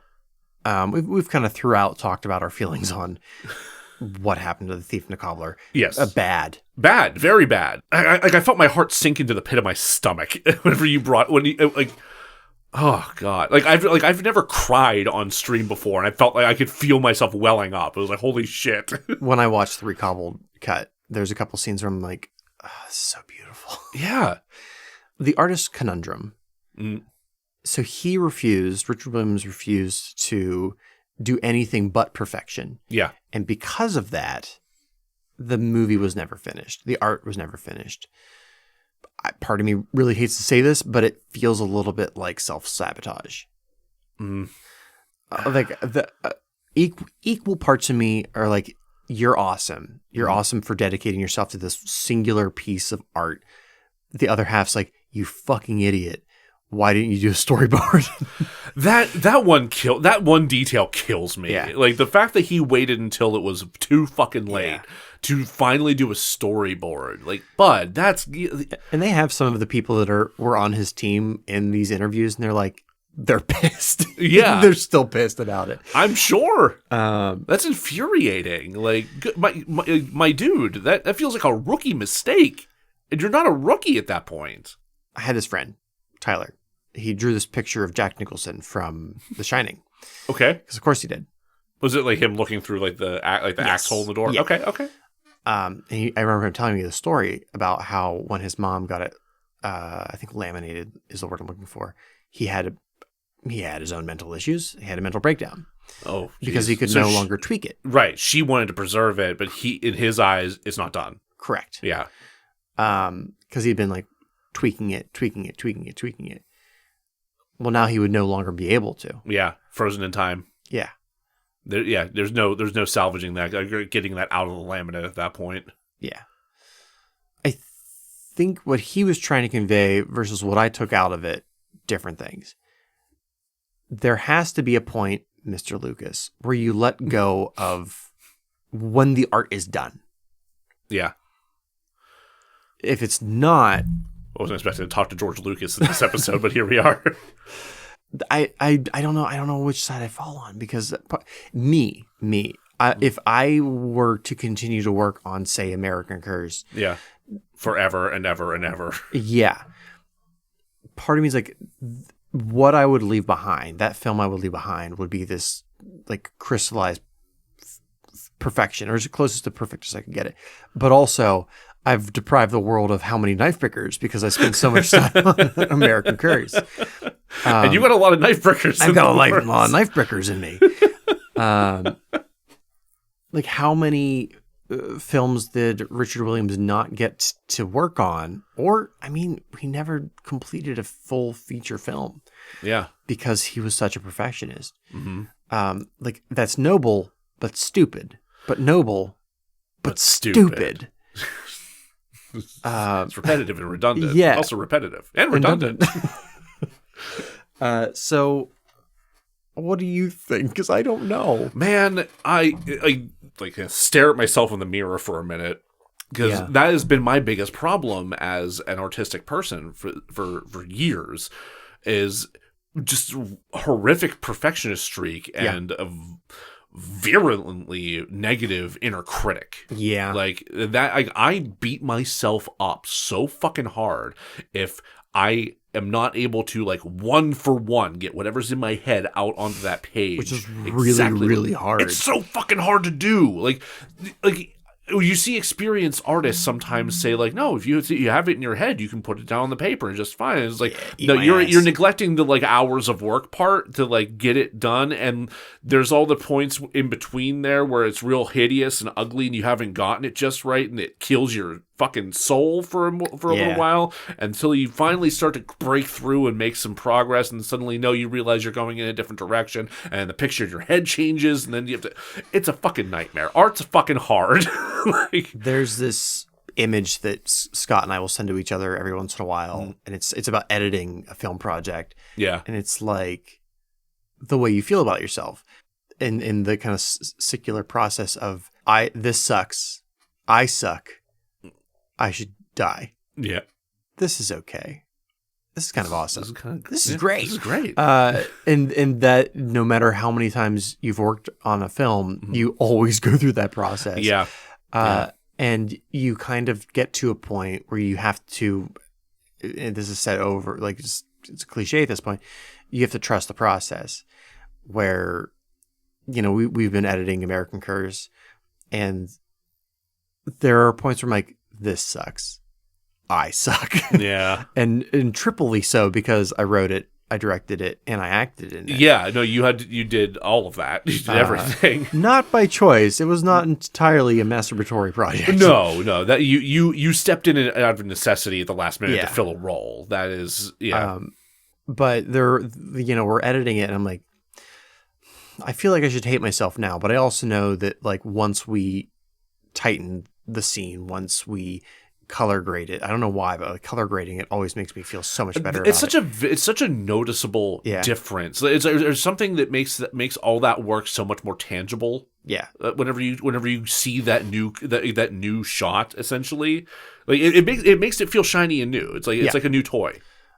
It goes from feeling like an amateur project to a somewhat professional project. Yeah. It's like, oh, I polished this. Yeah. That feels like a culmination. Let's move on to the next part of feeling like shit. Sure. Or as I call it, free therapy. So there are individuals who've dedicated their entire lives to their art, and part of me's, one of the through lines of this season is like Jack and his relationship with his art. Yeah. And I've kind of reached. There's a really rough point there, like right around like December, January, where I was just like not doing so hot. Yeah. In general. No, you had a particularly rough winter. It was a rough fucking winter. I'm thrilled that you're on the other side of that now. Me too. Yeah. That sucked. So I've reached this existential point where I'm like, no longer is the end goal me becoming like famous from my art, which was never the point to begin with. It was just, I want to be able to make a living off of my art.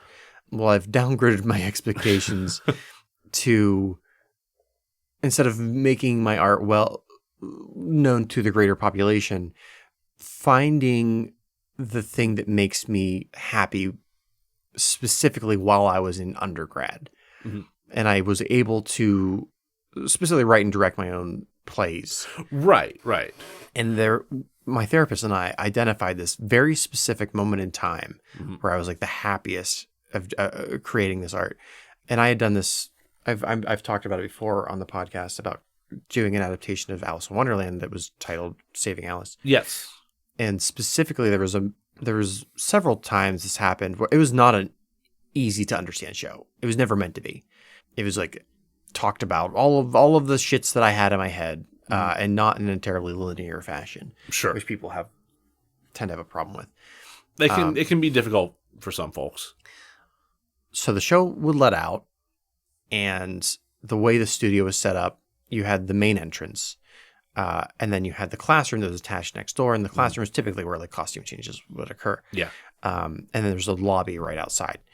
Yeah, I'm familiar with this space. I've actually done poetry readings in that space. No, I love that space. Yeah. I miss it. Actually, dearly. I wrote a one-act play that was performed in that space. Nice. After the show would end, the actors, if they were good little actors, would go and remove their entire costume and makeup before they would go out to see the audience that was waiting for them in the lobby. Right. That was not a given. An audience did not always wait in the lobby for post-show. In fact, there were some shows that you ran away because you didn't want to have to face the actors or the director or whatever. My shows, they always waited. The audience would come out, or the actors would come out. They would greet their audience. I never felt like the director should be out there during that time. That's the actor's time. But I still wanted to feel that energy. So I would, like a creep, wait on the other side of the studio doors that were closed, and just hear the rumble, the audience talking, the energy that they're giving off. I'm able to hear, I'm able to feel through the wall. That was the reward for me for doing a show. was feeling that audience's interaction. And there was also like points during the show, like, oh, they laughed at a joke that I wrote, or like, oh, they were scared at a scary thing I did Sure. or wrote. That is the place I want to get back to. That's the drug high that I'm trying to recapture. Yeah. Just the appreciation of putting something on that impacts that, like, a small audience. Yeah. Yeah. And I've been asking a number of my theater chums, some of whom you know, Yeah. how big was the audience seating? And man, I have never gotten a more varied answer. like, and it's been some years, so I get it. Yeah. So I kind of averaged those numbers together and came up with the nice number 60, partially because I just like that number. It's a good number. Yeah. I don't like the number 50, but I like number 60. Why? Who the fuck knows? You don't like the kind of 50s jib. I don't. I don't know why I'm very, very strong opinion about that. So 60 is the number of people in my head. That is the number of people that I entertained. Yeah. And I was able to feel their energy, and they were able to appreciate what I was putting out. Even if they didn't always understand it, they were able to appreciate it. And we had talked about this on Friday after much drinking and cigar smoking and a little bit of gay cowboy. Wait, what? Or Orville Peck, I believe. Oh, yeah. I remember forgot we introduced you to Orville Peck. Yeah. I'm like, I didn't know I would like this, but I very much do. I was like, gay cowboy? What was it? I don't remember there being a gay cowboy. Did we play a game? I don't remember what happened. Oh, no, it was Orville Peck. Yeah. Which I forgot the name of, and then Googled was like, gay cowboy pop music, and it was like, oh, you mean Orville Peck. Yeah. He's got like a Johnny Bravo-esque doing an Elvis, kind of doing a Roy Orbison voice. A little bit, yeah. If you like blended all those voices together. What a comparison. Yeah. Anyway. So I said this to you guys. I was like, I want to find those 60 audience members. I want to add them up. Yes. Find them. And this is where I was like, Steve was like, you mean Patreon? Yeah. And I was like, close. It's not quite a perfect fit. Okay. Because I want there to be communion there. And I don't know that you quite get that. I think Patreon might be the place to start. Mm-hmm. And I think it would be a good fit for this particular version of what I put out as an artist, which is the podcast. Yeah. It's almost built for that. Well, yeah. But I want to basically art vomit on people and have them eat it and be like, give me more. Yeah. And I will say, with pleasure. That's where I've landed after this year-long journey of hating myself, hating my art, not being able to call myself an artist, then calling myself an artist, but feeling sick about it. Yeah. And I'm like almost over that tummy ache. I still feel a little nauseated by it. And I'm also, and this is the final thing I'm going to say for this episode that's probably gone on way longer than it should have. Why? Why does this matter? Why is this important to me? Joe, you have to answer this giant existential crisis. Damn it, man. That I'm assuming you've also had. Yeah, it does make me. I do wonder because I. It's been a very long time since I've had something that I've felt happy enough to share outside of like our little writers group or to submit anywhere. Mm. And like there's myriad reasons for that. There's my own sense of perfectionism, my own fucking inner critic fucking with me, and there's trauma from past relationships that were like my artistic life was so intertwined with a lot of it. They're like, I don't feel like I can go back to certain things. Like I'll probably never perform poetry in Pittsburgh again. Just that sucks. Yeah. I'm gonna go beat that person up that I will not name. Fuck them. It's fine. I'm gonna yeet them into a black hole. And watch them stretch on into eternity, sucking the entire time. That sounds kind of satisfying, actually. But no, that's fine. Don't worry about it. No, not worth your time. I can hate for the both of us. Yeah. I want to get back to a point where I feel like I can do those things. And I feel like I have something worthy of people's attention and people's time. And why do I want that? Yeah. Especially like when I look at like how people are treated who have that attention and have that platform, like I almost kind of get scared of like the parasocial aspects of it, you know, like the idea of like if I by some stretch of fucking wondrous luck create a thing that gains me some kind of an audience. Oh yeah. Then how do I deal with the people who feel like they are entitled to my attention and time, and how do I deal with the people who are just fucking haters? And the internet can be incredibly toxic. Yes. Good fucking Lord, can it ever. May the fourth be with you. Yeah, right? But, like, why... I don't know if I have a satisfactory answer for, like, why I want that. And it's just, like, there is just something... There's just something, like, deep down in, like, the very core of my being that makes me want to create. And... in the world we live in, it is extremely difficult to do that without attaching it to the idea of consumption. You know, with the idea of people taking it in and appreciating it, or throwing money at it, or talking about it and starting discourse about it, like whatever. It's so fucking difficult to like decouple those ideas. That's something that, like, one of the last things that Richard Williams was quoted saying is, like, he didn't give a shit who watched it. Yeah. He was creating it to create it. And that's not something I've been able to separate. Yeah, and it's like part of me wants to be there where it's just like, no, I'm doing this for me. Fuck everyone else. I will, I will do as I please. And the rest of me is like, what if it sucks? Like what if I make it and then I look at it and go, fuck. Like, even before like I have somebody else read it, like I just read over what I just wrote. I'm like, oh fucking hell!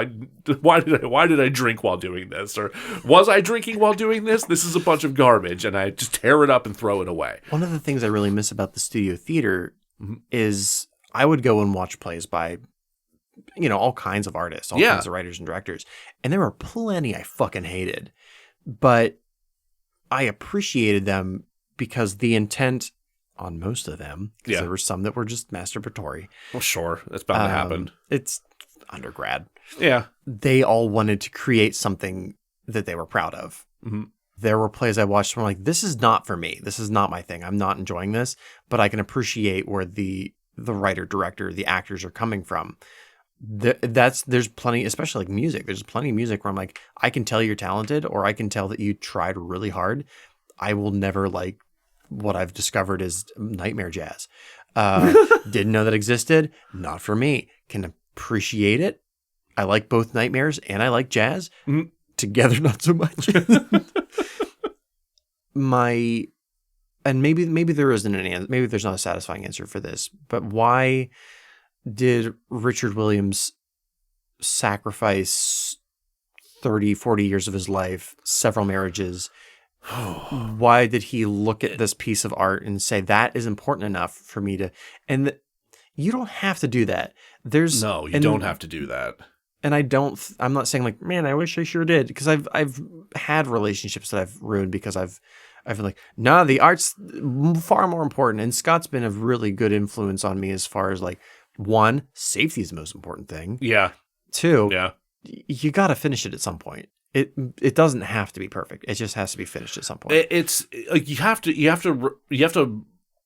I want to say you have to remember, but sometimes you have to fucking teach yourself and reteach yourself. Perfect doesn't fucking exist. No. And your perfect might not be perfect to somebody else. Also that. All of this shit is so thoroughly subjective. I forget which of the South Park guys was talking about an episode they wrote that they're like, please do not air this. And like went home and was like, I'm going to kill myself before it airs.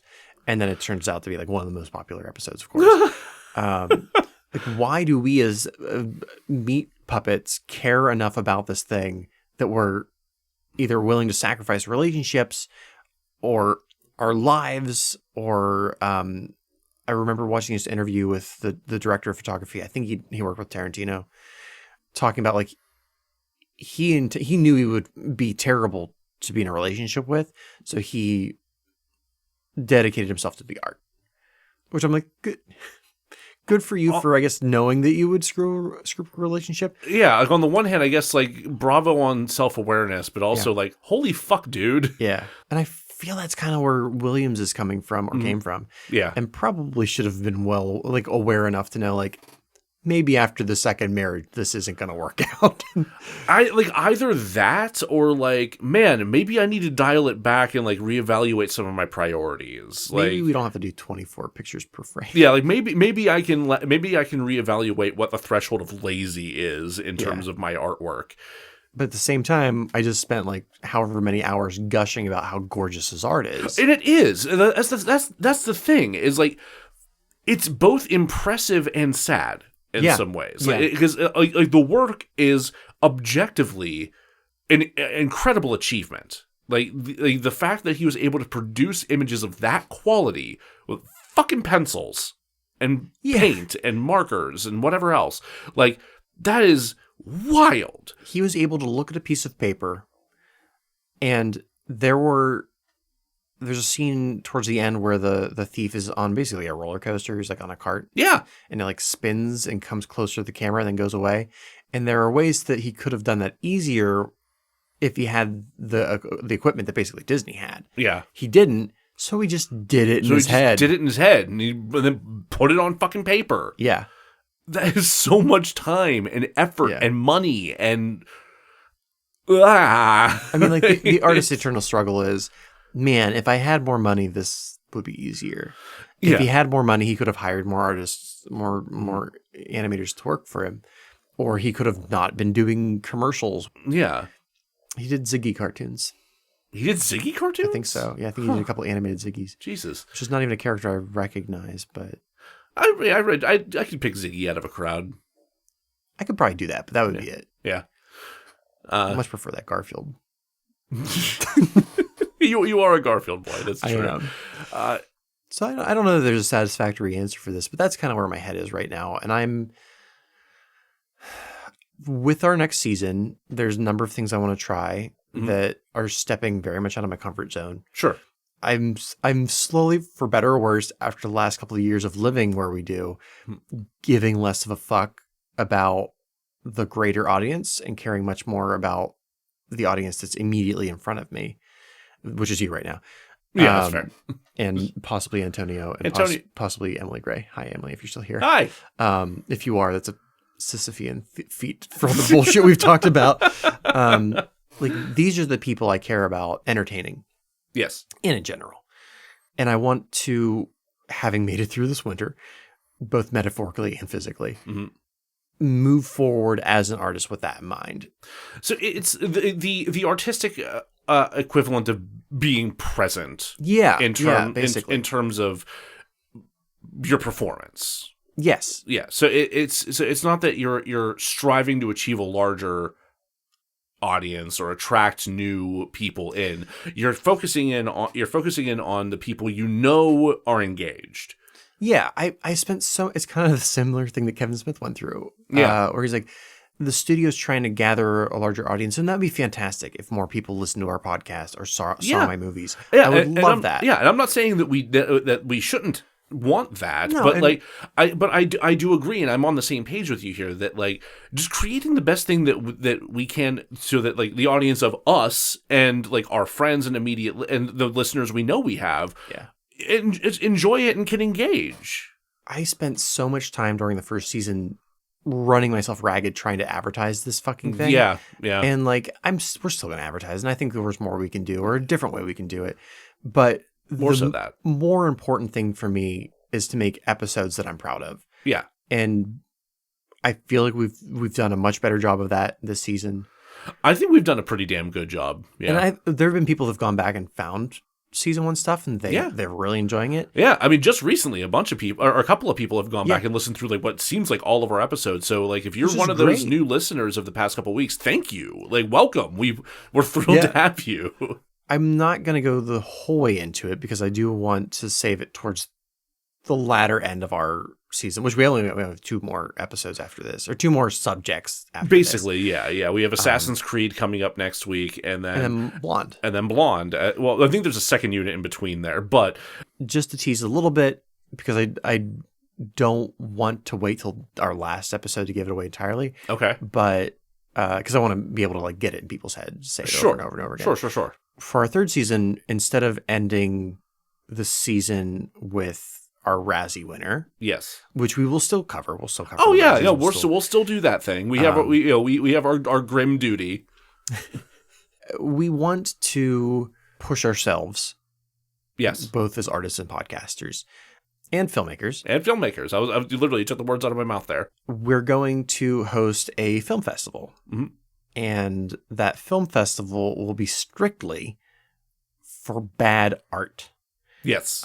Inspired by an interview given by Willem Dafoe, in which he says that he wishes more people would intentionally make bad art for a number of reasons. One of those reasons being to make intentionally bad art frees you from the fear of making bad art. Yeah, and it's definitely something I need to engage with more regularly. The number of people we've told this to, because I was like, no one's going to go for this. Literally everyone we've talked to like, about it has been like, that "Thank you." rules. Yeah, like they've been like, thank you for saying this. And I'm like, yeah, let's just have fun Let's and just make have bad fun. art. Yeah. Let's just fucking get weird with it and have a good time. So DeRazzled will be hosting a festival at the end of. I guess it's not even a tease anymore. Yeah, I guess you're just fucking talking about it now. I'm really excited for it. We're going to host a short film festival. Yes. Where whether you are a filmmaker or not, or an artist or not, we're encouraging you to submit a film of bad art. You just went and you intended to make bad art and you made it. Yeah. Just a short, just 10 minutes max, and probably goes without saying, but just to cover the bases, like no racism, no sexism, no homophobia, no transphobia, no xenophobia. Like don't be a dick. Don't be a dick about your short film. Just we're here to create stuff that people are going to enjoy, and we could enjoy and just have fun and let loose with. From the date of which we air our final episode from this season 2, you will have a year to submit your project. I already have all the details written out. It'll be available on our website. Yes. I'm sure we'll have an episode dedicated to just like going into the minute details of what we're expecting and not expecting. Yes, absolutely. But mostly we want to, one, it's on theme for the show. Yeah. But I want to make art and I want to enjoy it. Yes. And I feel like this is a great way to engage with our friends and other filmmakers, our audience. Anybody can be a filmmaker at this point. Most anybody. If you have a phone, if you have a smartphone, you can probably make a film. Yeah, especially if you've gotten one within the past, like a model that was made within the past few years. You probably have an impeccable fucking camera on that thing. Like, yeah, and there are easy to use mic attachments for them that are better than your onboard mic. Just Five Below probably has some. Honestly, yeah. I think we'll probably end up doing an episode on like, here's some tips for making your shitty movie. Yes. Just so that like I really want to not just bring our filmmaking friends who do this or our podcasting friends who do this. Well, actually, I would love to have some podcasters that have never made a film before. Make a film. You'll have fun. You'll probably stress out a little bit. Oh yeah. No, you'll definitely stress out a little bit. Like we do all the time. Yeah. I haven't stopped stressing out since the age of 3. Jesus Christ. It was when I got my bike for Christmas. I was terrified. What am I going to do with this monstrosity? It's like a mechanical horse. Oh, no. It all goes back to that Christmas. I got an Ecto 1 and a bicycle. One of those things was great. The other one's terrifying. This has been a really enjoyable episode. I'm looking forward to a lot of cool things to come. Thank you for indulging this. Yes, absolutely. Weird obsession I've had with this movie for over a decade. I mean, I will now be obsessed with it and be looking for updates about potential new recobbled versions. And I think 4.2 will happen, and I'll keep our audience updated on that as well. Hell yeah. would you like to play us out? I would love to. Thank you so much, everybody, for checking this episode out. We hope you enjoyed it as much as we enjoyed it. We hope that this little impromptu therapy session here at the end here was useful for you as I think it was for us. So if you enjoyed this, please rate, review the show everywhere you possibly can. iTunes, Spotify, Good Pods, Stitcher, wherever you listen to podcasts, please. Sidewalk Chalk, Smoke Signals, whatever you possibly think could help get more people in to check us out here. That would be fantastic. Thank you so much. Chaos Magic. Sigils. Just don't get irresponsible with it, but be very careful. Pervert magic. Be very, very careful with pervert magic.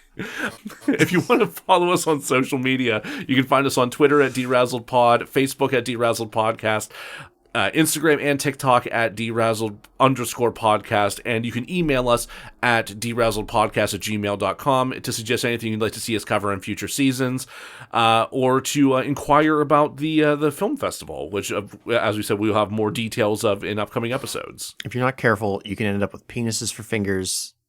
That's less fun than it sounds. It really is quite cumbersome. I'm so angry. You should have come back next time, or we'll be sure to razzle dazzle you. I fire myself.